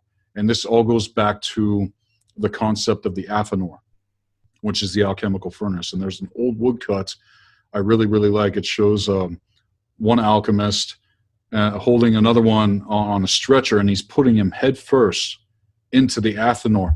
And out of the top of the Athanor is all of that stuff burning away. This is going into the stages of calcination. This is going into the blackening stages of alchemy, the very first step that you got to go into. And it's the most terrifying. That's the thing. It's the most terrifying place that you can go into, but that's where we got to go. That's the place that people have to go. And also realizing that, yeah, the greatest fear that they do actually deal with in context to everything is their true potential, is who they really are. And embracing that fear, embracing your worst fear is the path to liberation. I don't know if you guys saw Batman back in the day, the one that came out when he was doing the ninja training, right? And that was what the guy told me. He said, embrace your worst fear. And see, and getting into ninjutsu and kung fu and martial arts and stuff like that there's an occult side to that as well.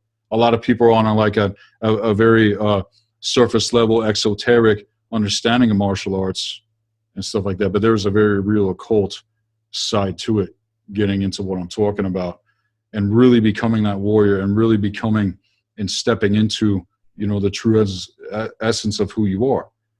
It's a very terrifying thing, but once you make that connection, with your true core essence, we emerge out of the flames like the phoenix, so to speak. I'm a Scorpio, you know what I'm saying? So I resonate very well, with that archetype and the symbolism, getting into this sort of thing from a neutral, position, because like I said, the dark ones have their, version of things too.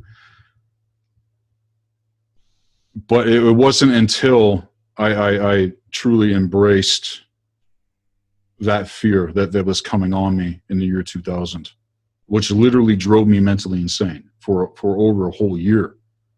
You know what I'm saying? This was like ancient layers, all of these things from my past. And you were talking about how people get triggered out and they don't even know why they do what they do. It's like, why are you even talking like that? Why are you even thinking like that? Where's that actually coming from?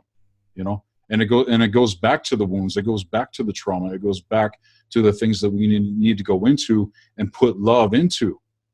This is where we need to put our love, not putting our love into material things and thinking that we're going to get happiness, by the inverted way of how things are set up.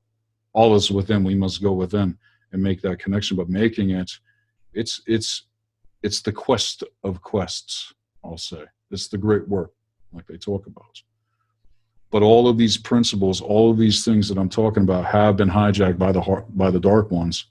And of course they have their initiates go through their, process as well. But it's through the invocation of these spirits and entities that are being invoked, that are riding in on individuals on ground level that are like the meat puppets, you know what I'm saying? And then they get their ideas, all the things that they're getting from the spirits that are telling them, do this or that. So it just goes back to remembering that no matter what's going on, it's a matter of not just knowing about everything that's going on around you. It's about remembering who you are and making that connection. So I just wanted to expound on what Neil was saying just then. So anyhow. Yeah, fantastic. Thank you, Sethikus. And the fact that there is such a fierce imposition taking place on our humanity speaks for itself, because generally speaking in life, anybody or any energy that feels the need to intimidate another is doing so out of fear. you know, anytime you need to intimidate somebody, you do it because you're fearful of them or you're fearful of the circumstances. So I, you know, I was getting a really hard time by some entities for a while there, and I was saying to them, "Why are you so scared of me?" And they started laughing at me, like, you know, it's like that was a preposterous statement. That you lowly human, you know, it's like, how dare you think of yourself that we are frightened of you? And I just said to them, I said, well, you're trying to intimidate me. I'm just getting on with my life, and you're here intimidating me or attempting to. And I said to them, well, you know, that's a statement of fear. You're saying to me, George, we're frightened of you, we're terrified of you, and we have the need to intimidate you. Because we need to diminish you. So I said to them, well, wow, isn't that interesting? And I said, and the more you do this to me, the more you're proving to me how terrified of me you truly are. And then they slam me again with these really, you know, forceful energies. And I went, there you go. You can't help yourself, can you? I said, you are so scared. I say, am I doing anything to you right now? Am I projecting anything at you? And they're like, no. And I said, it's because I'm not scared of you. And I just looked at them. I said, go your hardest. I said, the more you do this to me, the more you're proving to me that you're terrified of me, and the stronger you're going to make me. So keep going, boys. I said, just keep going. And it was a really interesting exchange, because they kept going and going and going. And I just kept alchemizing every blast of energy that was coming my way. And I was just saying, thank you guys, you're awesome personal trainers, loving it. And eventually they just got tired of it. And I said, now here's a dose of my strength. Right. And that really is the truth. A lot of the fear that we experience having interface is their fear of us remembering who we are. And this is because most of us are empaths, right? And when you're actually experiencing fear, most of the time it's not even yours. Right. Right. And this gets into the science of the fulcrum. When you are in the fulcrum and you stand your ground and you don't allow yourself to be provoked, they can't touch you. It's the minute you step out because of fear that gets you. But when you stand your ground and you know who you are and you know thyself, then you will know the universe, then you will know the gods and goddesses and what I term creator source. You will know how things work, and you'll know that this isn't coming from your true core essence. But fear, going back to one of the very first videos I ever uploaded on Black Earth Productions, is a spiritual force. It's not a human emotion. This is a force that works to worm its way into our systems and then completely takes us over. You know what I'm saying? A true human, in their core essence, fears nothing. We don't even fear death, because we know that death is an illusion, right?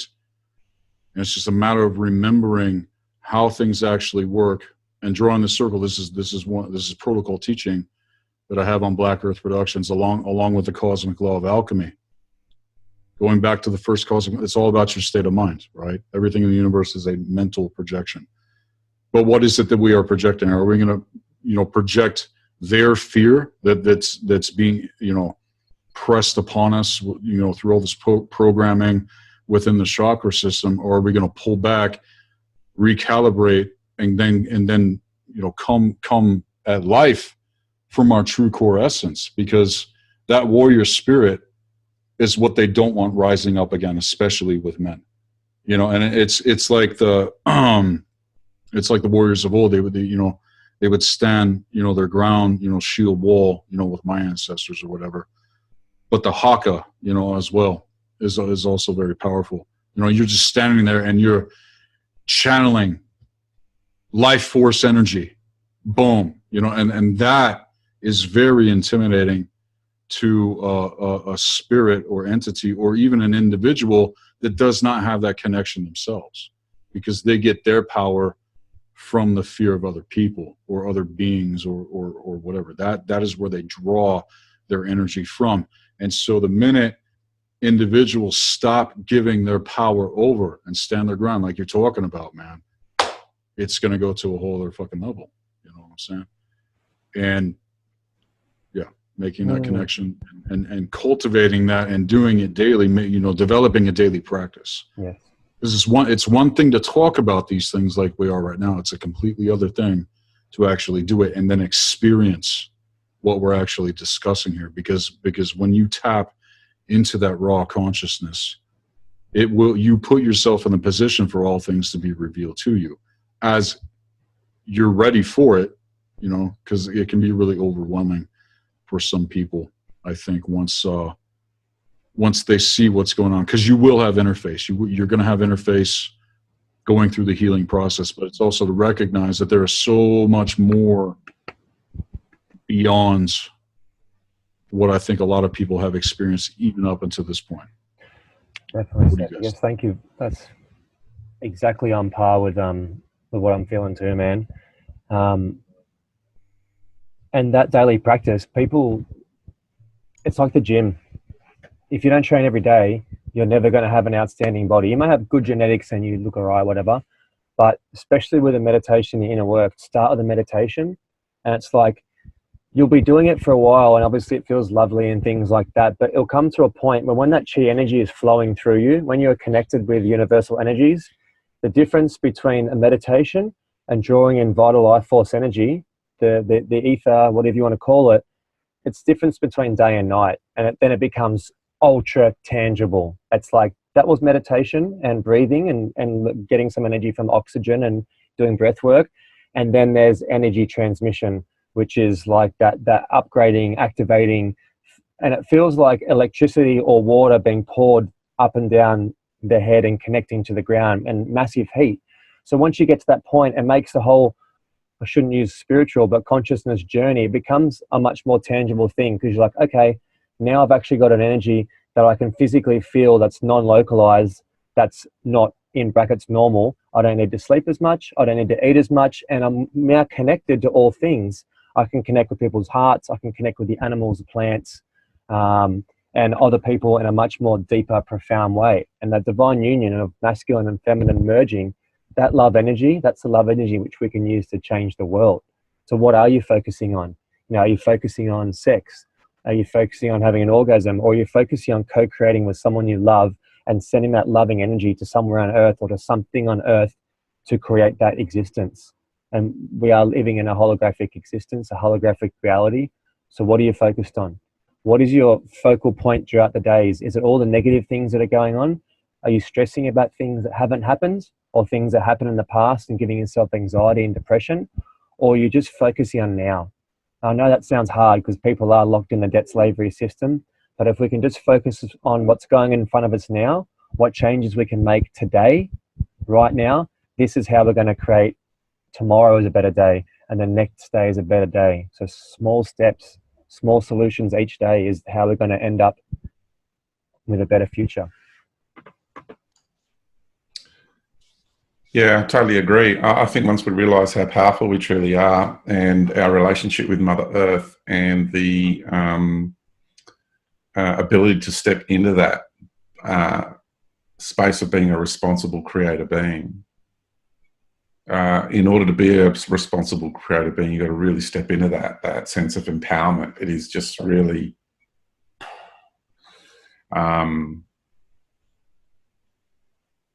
for me, when I sit at the beach in the morning, for example, and I do what people would call a meditation, it is really just all I do is relax into myself and into my relationship with Mother Earth and the elements.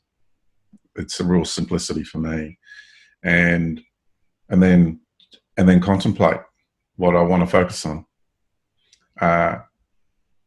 It becomes such a joyous process. I get to feel so full and so rich, and the need to meditate becomes less. You just walk in this world in communion with the world, in full consciously aware relationship with your mother planet. So it becomes a very wonderful experience, a very rich experience, and your life is full of moment-to-moment alchemical processes. And even in the beginning, when you try to work at an alchemical process, after a while, it just becomes second nature. You just do it constantly. And it is just absolutely wonderful that you're in this continuous momentum of every time a negative energy comes your way, you absorb it, you embrace it, you alchemize it, transmute it, and then you be it, the new level of wisdom. Mm-hmm. And so it's this constant process of becoming more empowered day by day. And you can use different methods to do that. But for me, it just becomes a state of being rather than being something and then having to do a process in order to achieve it. That's right. Yeah, you don't even think about having to go through a process. You are the process. You are you're it constantly. It's a state of being. It's a way of life for me. So for people out there, that's basically saying find what works for you and use that method, because everyone's built differently. Everyone's got a different DNA package and lineage. We came in with different gifts and abilities. Find out what it is that works for you. If it's the ocean, or if it's being out in bush in the nature, is it doing the meditation? Is it, whatever it is that works for you, there'll be something that you're ultra good at, and just hone in on that and use your already available skills to then create more of your skills, which are here. Our skills are limitless. The things we can do are all there. We just need to tap into that with that knowledge and then create that connection and then download that information and embody that. So was in the languaging of, maybe I'm being pedantic or particular, and you could pull me up on that, Nate, if you want to, buddy. When we say downloads, I'm more the knowledge and the wisdom emerging, coming to the surface or emerging from within. I've gone beyond the download thing, because that's bringing something down that is outside of you. Right, that's the old chakras, Kundalini pineal system. So I've transcended that construct. I just want to share that. I know people are still working through it, and that's cool. Some people might stay in it. Lots of people actually transcending it. Totally. And I find that once you are your true living from your essence from within, it emerges out from within you. And you draw on knowledge and information through relationship, through the heart soul essence. So this is my third eye, if I'm going to talk about one. Yep. I'm atrophying the pineal gland. I'm not interested in that. And I no longer have the serpent energy in my spine. I've transcended that. And I no longer have chakras. I've transcended those. So this is where I'm at as a being, and I'm having this in a fully consciously aware relationship with my mother planet, with the sun, which is a star system I'm incarnate inside of, with the galactic being, with the universal creation, and then through to the infinite nature of life, because I know we're all infinite. Oh, that's amazing, George. Thank you for that. And yeah, I think the word download is just a word that I guess gets thrown around. So I know that before, like I do a seminar or a talk or a meditation, there'll be nothing there, and I'll just sit into a place of peace, and then the information will just be there. I'll have it. It'll flow in, or flow out, whatever it is. So, thank you for pulling me up on that. It emerges from within, and a lot of that download speak is the God Matrix energy. Yeah. And also it's very much AI talk. New Cage movement also combined. And the New Cage movement, it's all downloads, right? Yep. So it's very much... you don't have it, so it's a program that has to be inserted into you. You have to receive a program. Yeah, right. It's not something that's coming up from the true core essence of who you are. And so, tracking on what you were just saying, George, it's all about getting access to the original template that mankind once held. It's there within our core essence. And see, that's the thing.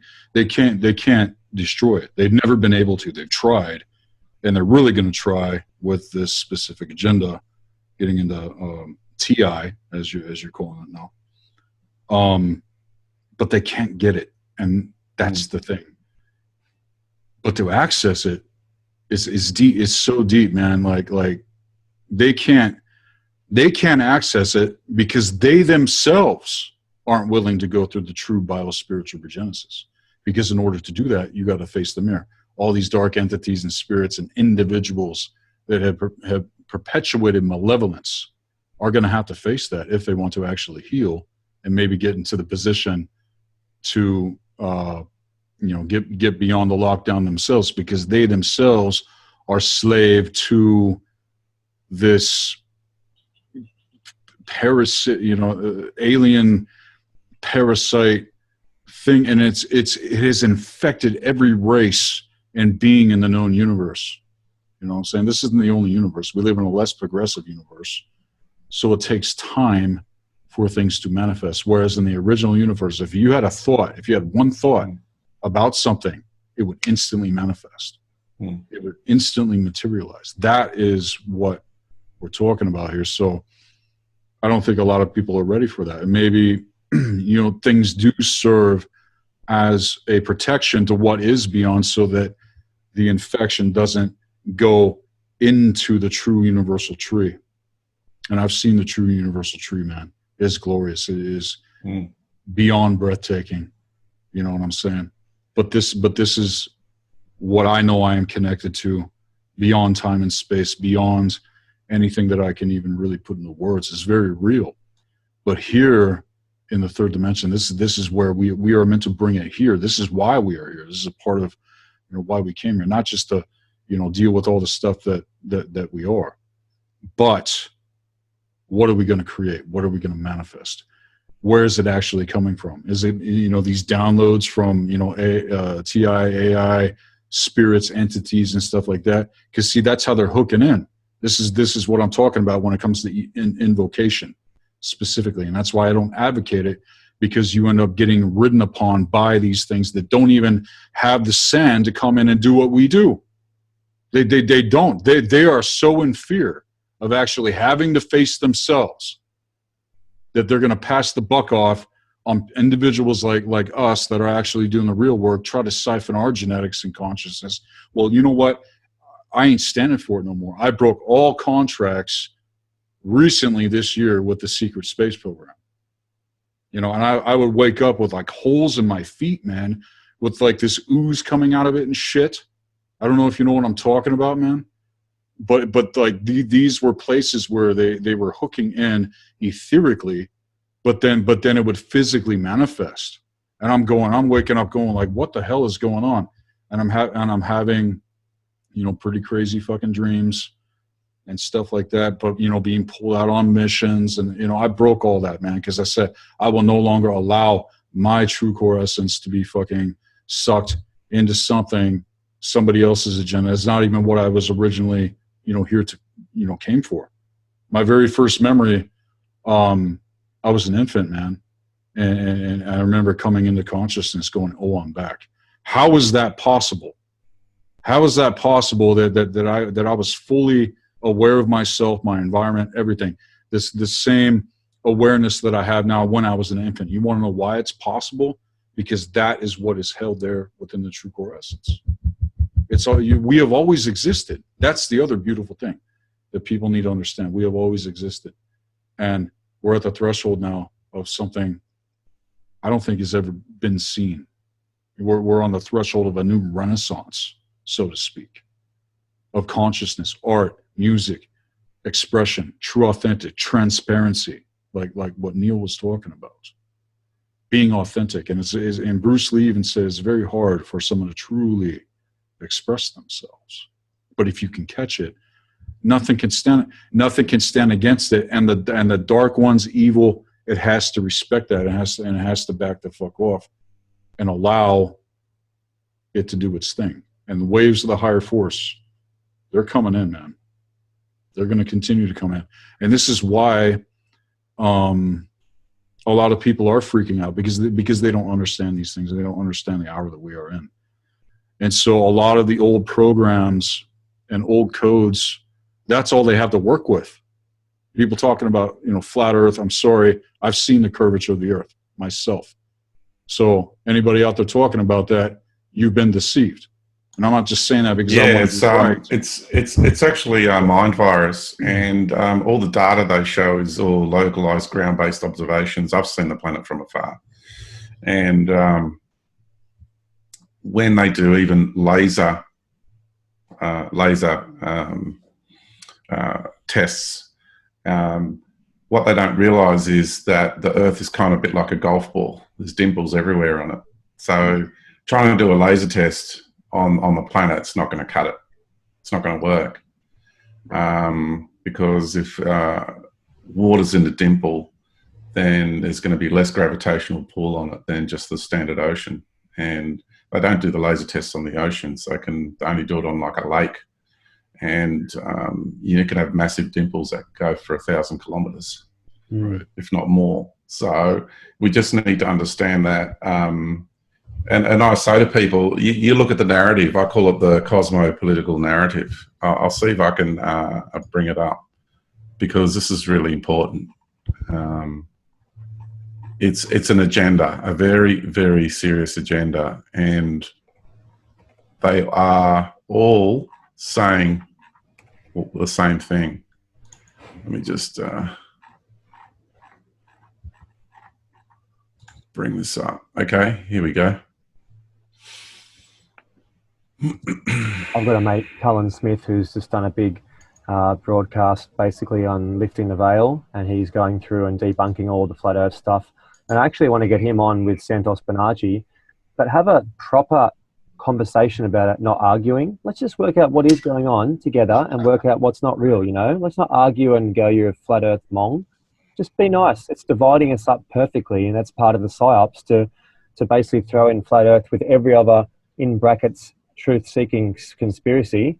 So then everything's discredited by this one, because anyone that looks it up, they see the first 10 YouTubes, which are ridiculous, and they're like, these people have lost it. Well, okay, so I did use the word mind virus because it just genuinely is. But the people that are doing the studies on flat earth, and I myself did genuinely look at the whole flat earth scenario. Genuinely. I genuinely looked at the evidence and entertained all of their points of view, and I haven't seen every single film on it.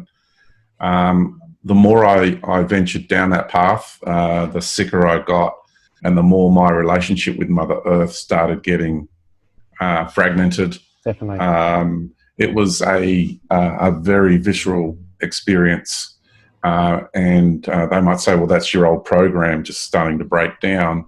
And I entertained that was what was happening as well. I was really genuine in my approach about this, to the point where I even entertained that each time I was out on a craft looking back at the earth, that was what those beings wanted me to see. Right.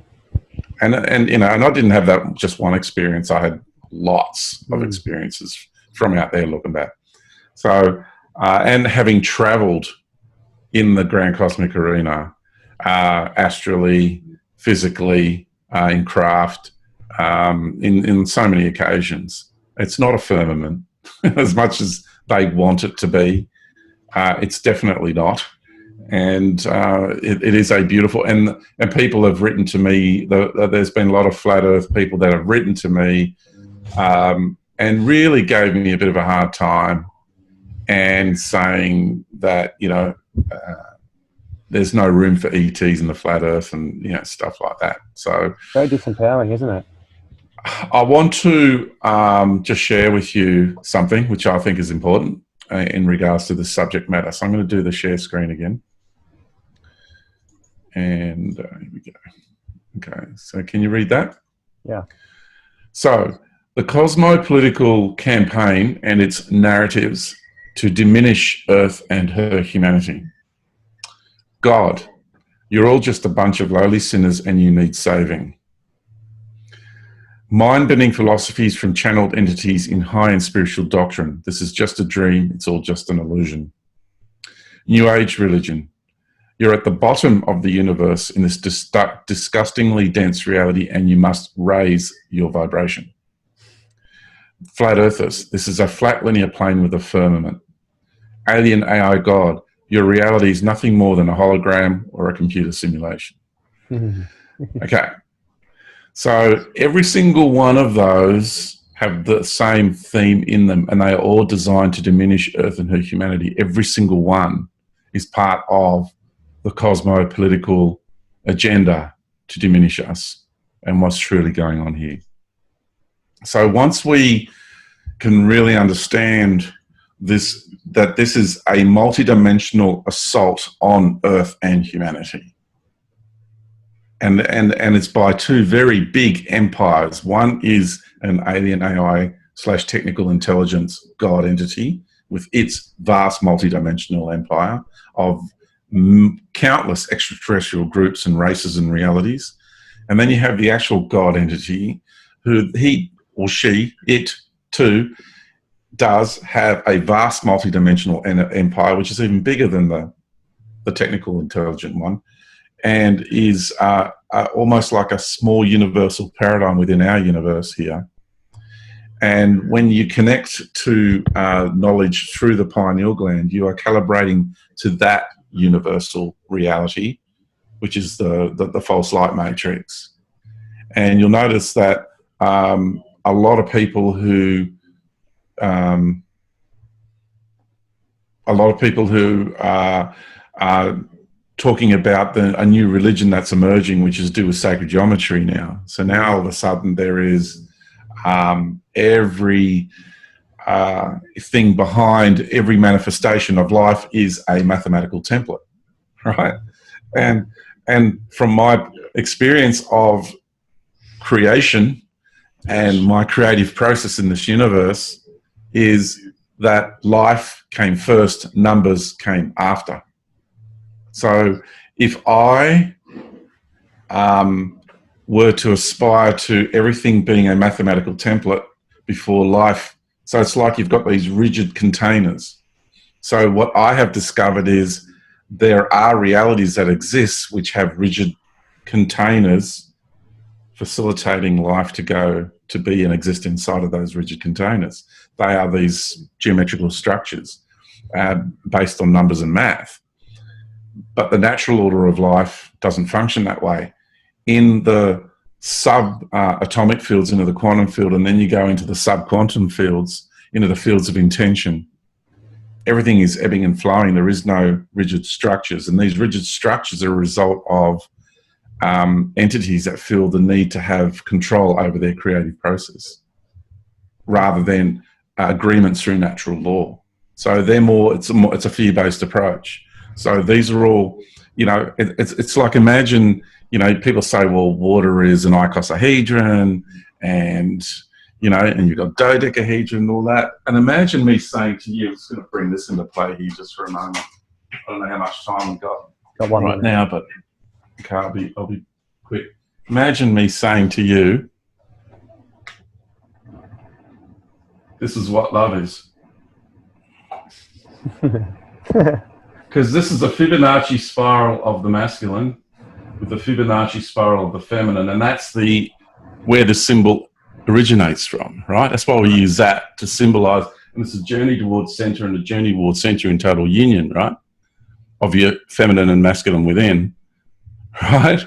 So imagine me saying to you, that's what love is. How can you say that an icosahedron is what water is?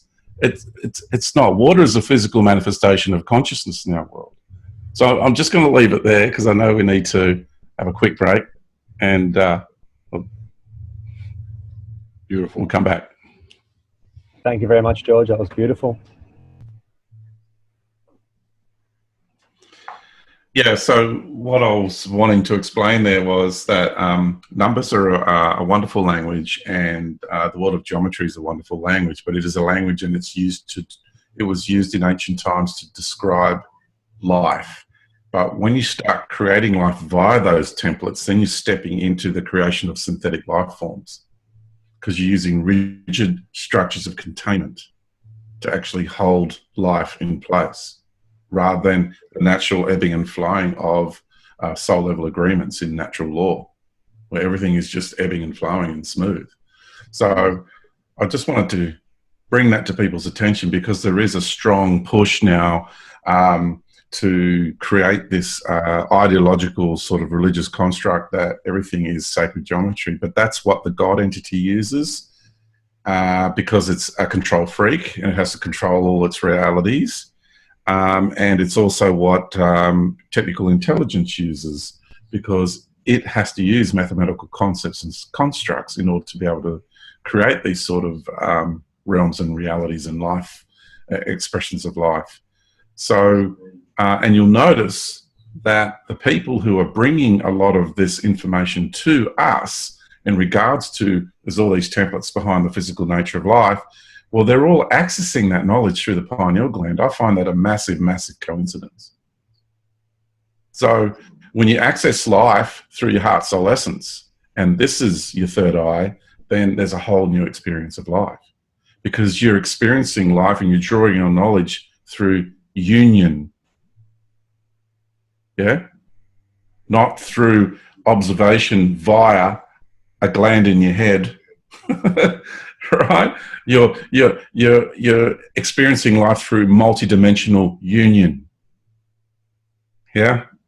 So it's a completely different experience of life. And the knowledge that you draw and the experiences that you have are so deep and so rich, it is beyond, I can't use words to describe what that experience is like. Yeah, I'm definitely gonna have to agree with what you're talking about. Everything you're saying in context, to the mathematics specifically. This is where I get into the concept of the 396. Okay, the triangulation that's keeping us in these infinite feedback loops and timelines that they keep on, playing themselves out. And what ends up happening, especially when people have, experience like the pineal gland opens, the very first thing that they're going to experience is the lower and upper astral. You haven't even reached beyond, a lot of the programming that's there, set up as nets, traps, and snares. But when you come into that true core essence, you're able to navigate and see, this is what's happening. We are navigating through approaching the gates to make connection with what you're actually talking about. All is within. We make the connection within us first. It's beyond mathematics. It's beyond language. It's beyond any sort of compartmentalized construct that we put ourselves into. I'm now, at the same time, though, I'm not completely going to dismiss logic and reason. Oh, totally not. Because we live in a rational universe. We live in a rational, reality field that has its movements. But this, especially when it comes to natural law, when it comes to the laws of the universe, this is what they're manipulating. They're manipulating the mathematics. They're manipulating all of these constructs that are meant to work synergistically with one another. You know what I'm saying? But it's like forced separation. It's forced evolution in trajectory with what they want, which is death, chaos, harvesting, all that kind of stuff. And yeah, you're totally 100% correct when it comes to sacred geometry. And this is what they peddle out. This, with all the new age shit and people using their symbol codes and all of these old systems that were set up a long fucking time ago. This is what people are being keyed into, instead of coming back and being in connection with what's even beyond that and being able to access the symbol codes within yourself. Because they're sitting in front of devices with sacred geometrical patterns on them, and pumping out all these energies, and it's all about geometry, which brings it back to technology. And so they're being recycled back into that loop. So they're just going from these boring electrical-based technologies we've been forced to use, carbon silica-based, to a more advanced silica-based system, and going into the plasmic-based systems. But, they're more fancier technologies, and they're really exciting, and I get all that, but it's still giving your power away to something that's outside of you. Still, people want to press the button, or they want to take the magic pill that's going to do it for them. And that's the problem. And there's plenty of avenues, lures, and ideas out there that's going to provide that experience for you if that's what you want. I'm saying to the person who's watching this, if that's what you want, if you just want to press a button and you just want to take a pill and have it all done for you, there's going to be a plethora of remedies that are about to come your way with the expose of technical intelligence taking over our world. So look out for that, because it's going to be a big fun park for you. But the flip side of that is you are most definitely going to be held trapped inside this technical-based cosmic matrix. But that, if that's your journey and that's where you want to go, that's up to you. But me, I'm done with the cosmic matrix. I've already connected to home within myself. I've already closed the loop cycle within this universal matrix, and I already am in consciously aware contact with my infinite nature. So that's why the God Matrix is something I'm exposing, because we are infinite and we've never been created. We always have been, always will be. There is no beginning to us. There is no end to us, mate. And that does go back to the original teaching that is beginning to merge forth with the wisdom councils, with the things that have been revealed to me. You are confirming more than I can even say, man. And also recognizing that, again, that we are the true technology and the things that we are capable of. Yeah. We haven't yet seen the full potential of our kind yet, because we're still learning to remember, and people come into this reality field and they get hit. The reason, though, that a lot of us had to deal with that is because the dark ones still had jurisdiction. Now they don't.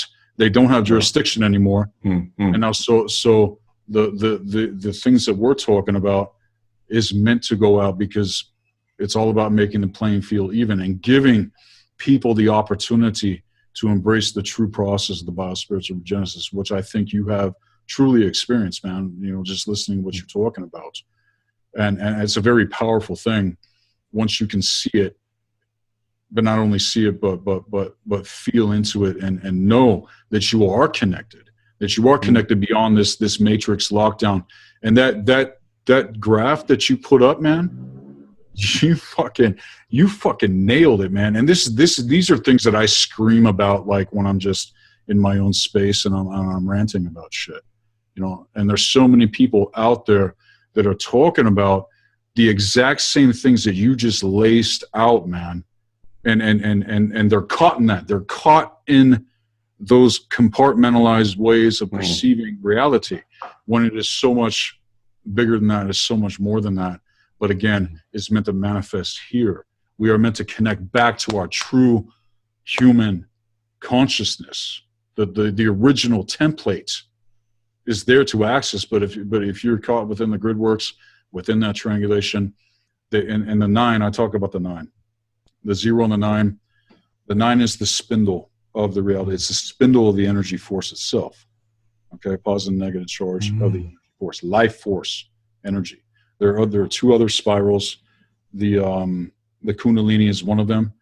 They're very dangerous, though. We want to be working with life force energy, because when you work with life force, it brings everything into harmony, and those spirals are going to go out in trajectory to what is beyond all of this fucking bullshit. They're done. They're done. They're done, you guys.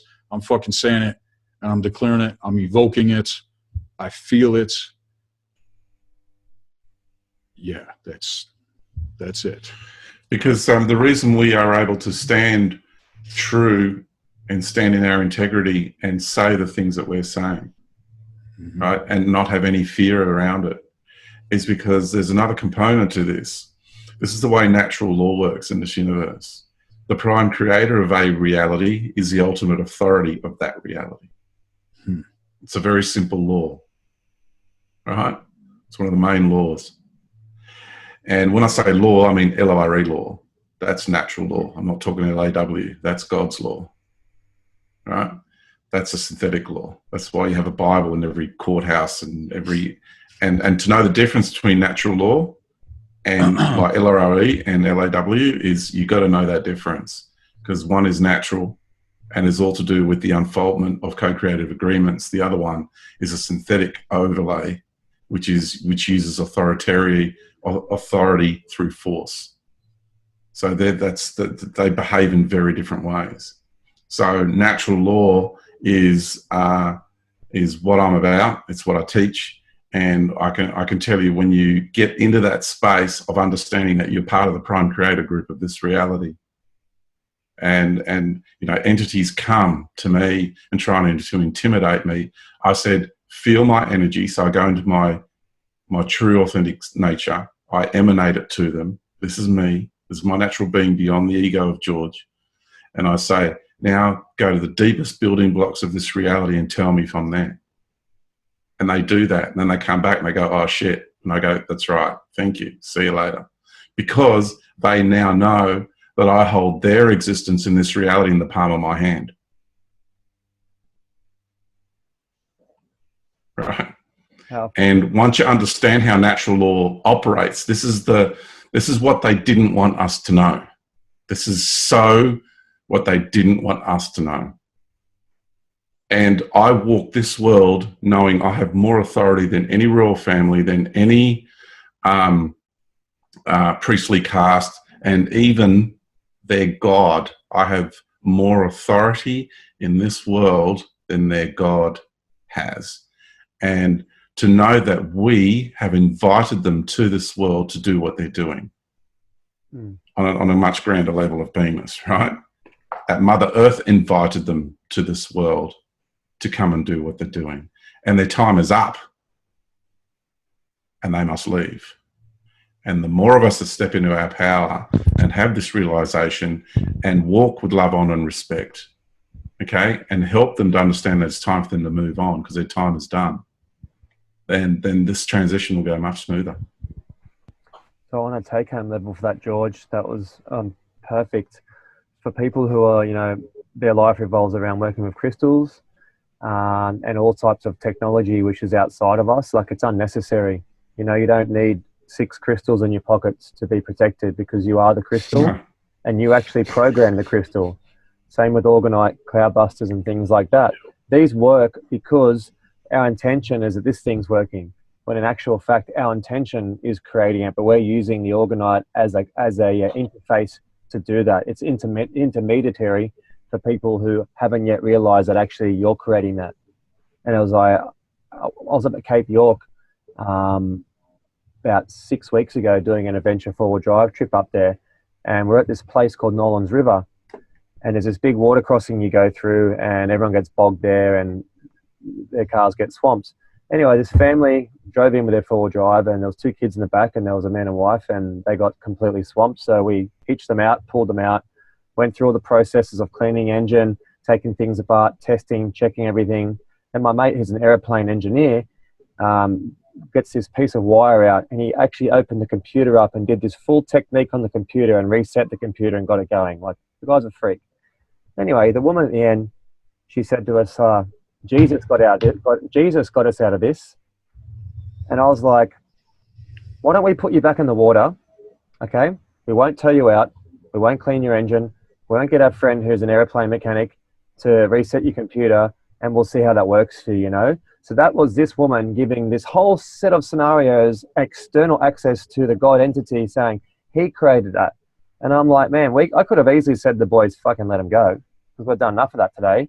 And they would have been there, and their whole trip would have been ruined. Their car was full of water up to their waists.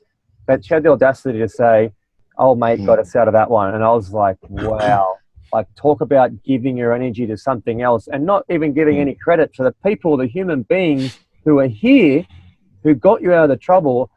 That to me is the biggest misuse of power, you know, and that can boil down to crystals, to protections, things like that, modalities. And so just be wary, guys. Try not having 60 million bracelets and things and coding all over you. And I had so much stuff in my motorhome, you know, so many things in every drawer and crystal grids around it and all this technology. And it was like, it was just showing how much I didn't believe in my own power and my own strength. it just showed that I need all these things because I'm being attacked all the time. And that was another program. You're being attacked all the time because you're thinking that, you know. This time last year, KJ had to sort me out with a few spiritual healings because I was like in the realm where everything's after me. And I lulled myself into that frequency that I'm on the radar and all this stuff. And so many people come up to me now and like, oh, how do you get away with living in a motorhome around Sydney? And I'm just like, I do what I want. In every scenario and every facet, I just do what I want. I make my own rules. I don't give a shit. It's not part of my reality because I'm not focusing on that stuff. And I know a lot of people who park in the same places and they're getting hassled all the time. We'll all have a lovely interaction with a ranger and we'll talk and, you know, come in, have a tea with him and all these things. And it's like, it's just simply what I'm putting out there. And I'm not giving that energy. But there's a lot of things I am giving energy to still that I'm working on. You know, I'm working on things that I definitely need to pull back on. And it's hard not to fight. You know, we need to fight, but we need to not give energy during the fight. It's this weird kind of conundrum where we don't pull back and not be part of the reality, but we take action without actually leaking energy. So, well, I've been saying lately that the fight's over. I just want to say, I know Sethikus needs to have a word. The fight's over. And when you come from in here, what you do is you become the wise warrior, which is the peaceful warrior. And you know there's no need for fighting anymore. It's done. It's finished. And what you do is you stand true, which is standing strong. And your energy and your presence is what is changing everything around you and then recreating the reality that you experience. Yeah. But the fight's over. It's finished. No more fighting. Done. So nice to hear that. Game's over. I've met my future self, my past and future self. I know that we do this in the future. All right. And I know that everything that's going to happen is going to get really dark. It's going to look like all is lost.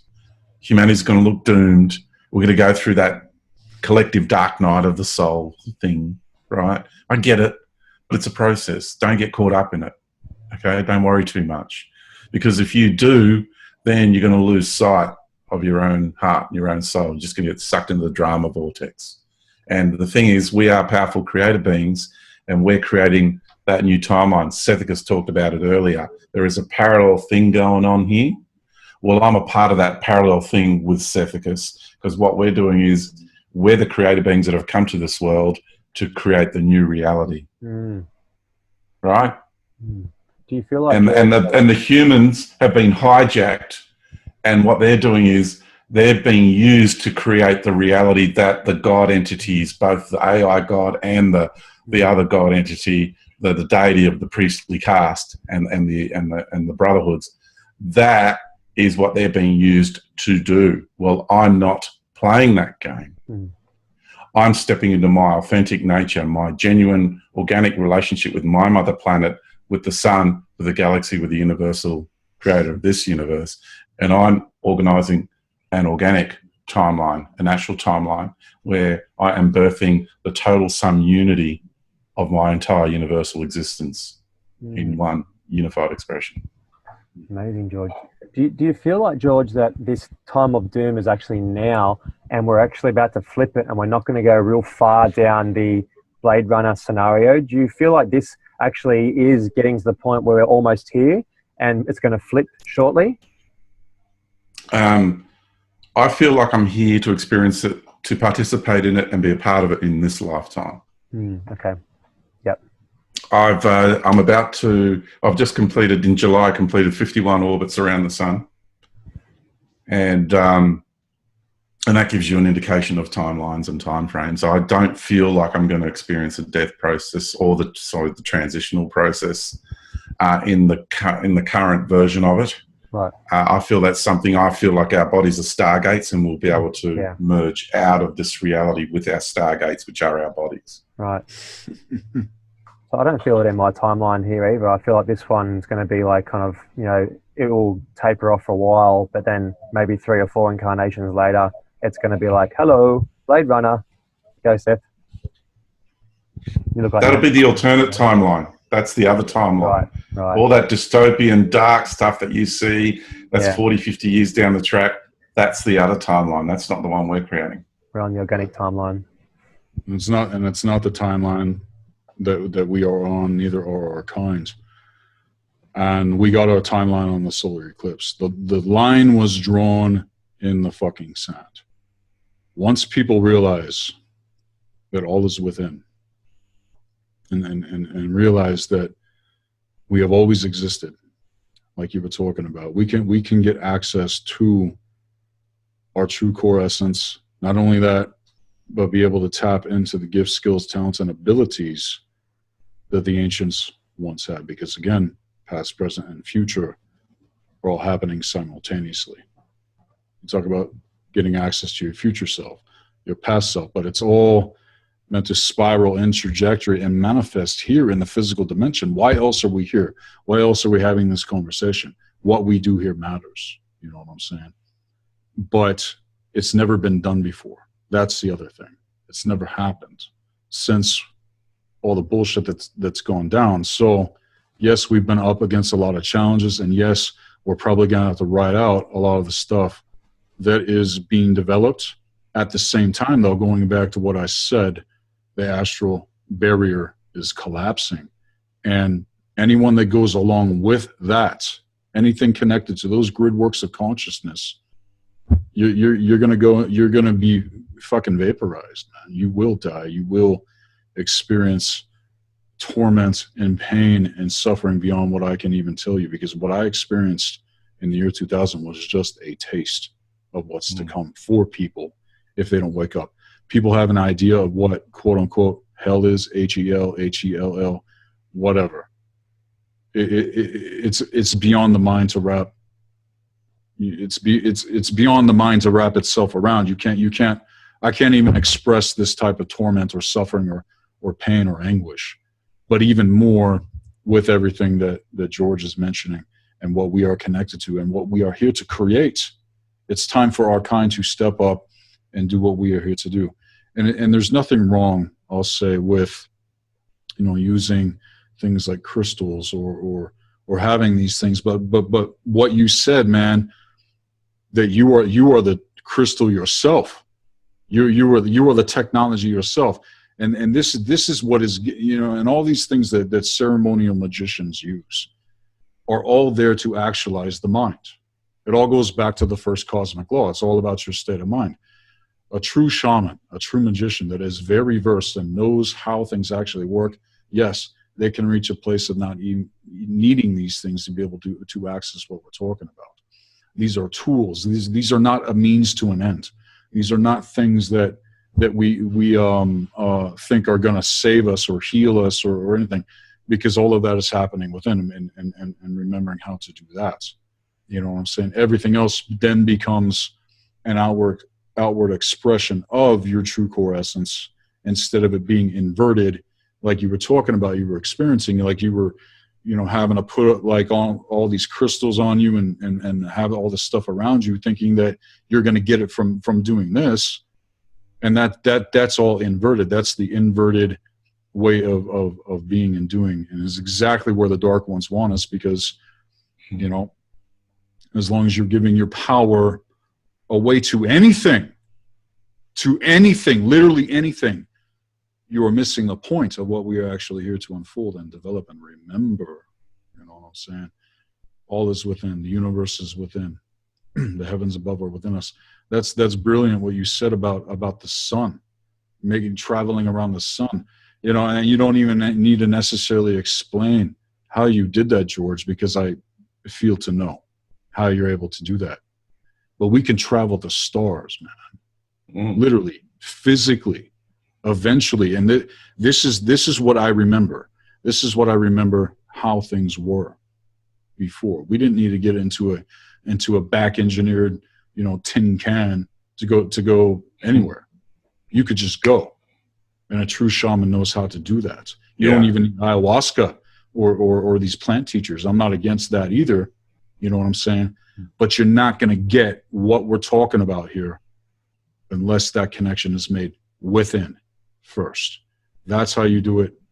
And that's all I have to say at the moment about that. Wow. Well, I think we've definitely taken people on a serious journey this afternoon, tonight, today, whatever it is time for you at home. Incredible. Yeah, I've just been humbled sitting back here listening and absorbing, you know, learning myself. I guess what we should do is just get into a few take-homes for the people, and also I want you guys to plug your websites, your YouTube channels, where they can contact you, all of the above, so we can cross-pollinate. Because the reason why I do these and the reason why I just contact people and go, let's just do an interview together, is to get like-minded together and let them go off like fireworks, you know. And I've got quite a few people who have linked in over the time that have worked really well together. And this is for the listeners out there and the viewers, like, if you can share these videos, like Sethikus's, George's, mine, and post about them and talk about them, what that does, it creates a bigger movement for us. It creates more people that come on board to awaken and learn what's really happening and the reality of what we live in, because you're not going to learn this at school.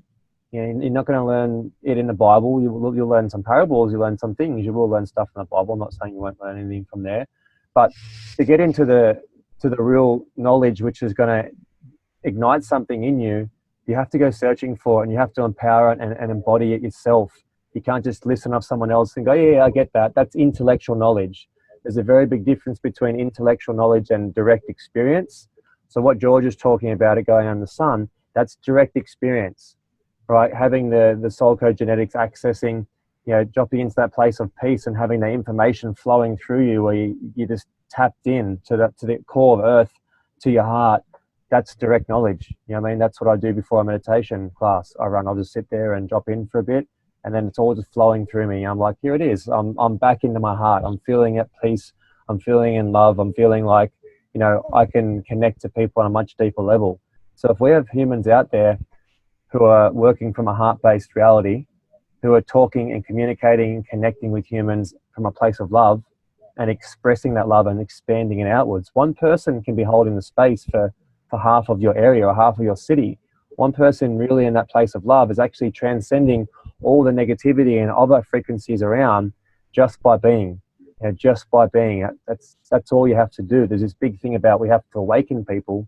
And if you are good at like planting seeds, do it. But the best way sometimes to awaken people is to be that absolute expression of truth, power, love, sovereignty. Like, it doesn't matter what you do in life, you know, just be so good at it. Be so good that people are like, wow, like, I don't know what it is you do, but you're the best plumber ever. You know what I mean? Like whatever it is. Like, there's people out there who I'm friends with in my network now. They're plumbers, they're electricians, they're mechanics, and they are Trojan horses igniting hearts. People come into their shop and they leave with a spiritual awakening. You know, I've dudes out there who are at these gyms in Sydney, and now they're doing meditation classes in these gyms, and they're talking about like dissolving the ego, the mind-body construct, and coming back into being human. I have mates who are in prison who are teaching yoga in prison. You have the Muslims, the Christians, the Aborigines, and all different types who are usually battling it out. They're all hanging out learning yoga in prison. So this is how we do it. You are the ground crew. If you're here on earth, you came here with a mission to do stuff. So step into that. You know, everyone has amazing gifts and amazing abilities. I always say this. There's something that you do that's amazing and you know it. But it's just finding out how you can implement that into helping others. And the first step is selflessly giving. When you selflessly give, there's this exchange going on, because you're not taking something back. You're not doing it because I'm going to be nice to this girl because I want to go out with her. You're being nice to her because she's broken down the side of the road and you want to help. And then you go, thank you, and you jet. That's selflessly giving. And that fills up that spiritual energy or something. When you give and it's selflessly and the intention is right, we're creating ripples in these timelines. We're actually chopping these timelines and redirecting them off into a direction which is, I suppose, beneficial, or it's not the synthetic timeline. It's the beautiful organic timeline. The more organic acts of kindness and gifts we do, the thicker that timeline becomes, the more direct it becomes, and the more people are going to be coming onto it. And that will be eventually the only timeline. It is the only timeline, but we have these ones that are there to distract us. Everything is a distraction. That's external. So that's my 2 cents, guys. I'd love you guys to wrap it up. We've got 10 minutes to go. And yeah, thank you. Well, I guess I'll go first. If anyone wants to get a hold of me, send me an email at blackearthproductions@hotmail.com. If you want to check out our website, it is blackearthproductions.com. Also, check out our services page, Blue Flame Healing Arts and Occult Science. I'm in the process of making some major updates with the Black Earth Library specifically, and I won't disclose everything with that, but updates are going to be being made. Rates are going to be going up, but you're going to be getting access to a lot more than actually what's there right now. So you're talking about giving, right? We follow the law of Gebo the rune. The runes are also the laws of the universe. Energy, everything is energy exchange, all this kind of stuff. So the amount that individuals will get with what is going on, and see, this is an initiation into what I'm going to be developing in the future, and I'm literally going to be creating a new magic order in context to everything, bringing things back to the original, getting away from this dark priest class that has essentially been ruling things for the last 26,000 years. Their jurisdiction is over. It is time for our kind to rise back up and to remember. So this is my duty. This is my cosmic responsibility. And I have a lot that I'm going to be presenting in the near future as far as teaching goes. And it's a lot to unpack. I'm literally probably going to be working on it for the next 7 years or so. And I just recently, I'll say, decoded the true universal tree of life, which has nothing to do with Kabbalah. Okay, I want your viewers to understand very specifically that what I practice and what I do as far as magic is nothing to do with that system whatsoever, because that system is distorted. That system is running on missing gears and keys you into all of this TI, AI, Matrix, God shit that George has been talking about this whole time. We're getting away from that now, and we're getting back to the original, knowing how to make this connection yourself to what I term creator source, that raw, infallible consciousness that is literally here present now. It's just a matter of catching it and recognizing the hour that we are in. So again, if people want to get a hold of me, it's blackearthproductions@hotmail.com.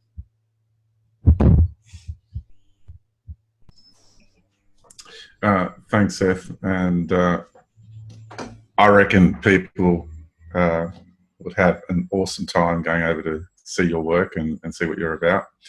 Having experienced your energy here today, it's so powerful and so true. Love it. For my work, it's I've got 2 websites. The first website is iminfinite.love, and that is my sort of like base website, where you can go and you can click on events, and you could look at my upcoming Byron event in Byron Bay and here in Australia. That's going to be fun, first week of March. And that's Transcending the Matrix, a 4-day seminar, power-packed with so many goodies. And my other website is weareinfinite.love. Again, it's just .love. That's the actual URL. So weareinfinite.love is the membership website. And you can go, and for less than price of a cup of coffee a week, you'll get access to a massive library, and I'm always putting content in there. And then there's a section called WTF George, which is lots of fun, where people get to writing questions, and I do a video of answering people's questions. And there's webinars. There's all 38 podcasts of Super Radio. So you've got access to a massive database of information. Inner Intelligence is another module where I share little techniques and exercises and little beautiful bits of wisdom in places called Inflection and sections like that. So it's fun. It's a nice website, great community, good people. And so these are what people can go and access more information to do with me and my work and my love and my passion, my fundamental purpose. And it's really awesome being. I think it's awesome. Thank you so much, George. That was amazing. So yeah, people out there, make sure you jump on George's stuff, jump on the Sethikus, have a look. We definitely covered quite a few topics, but this is really the tip of the iceberg. No doubt we'll be coming back for a part 2 and a part 3. I think Lily Earthling's coming up next week, also, guys. That's the next one after today. And what I'd like to do is basically, I've got a new website myself, and it's called innate-awareness. So it's INNATE-awareness.com. And that's just going to be posts, information, stuff happening around Sydney, all the YouTubes, the ones like you're listening to now, plus the podcasts. And it's just a simple website that is going to tap on all topics. I've got co-writers like Michael Kavanagh, Jason Christoph, Shane Benatar, and all their information will be on there. So anyone who has exciting information, if they want, I'm happy to put their stuff on the site too, because as you all know, there's an attack on alternate media, there's an attack on investigative journalism and free speech. So I will be putting what I feel is truth and compiling it all on the one site for a blog. But there's also a shop there with some ocean minerals, things like that, and our bioregenesis and DNA activation stuff is on there as well, plus retreats. So thank you very much, people, for tuning in today. Another gathering of momentum on Nate Max TV. Please subscribe to Nate Max TV on YouTube and on podcasts, and help us help you guys. So yeah, thank you, and we'll speak to you next week. Bye now.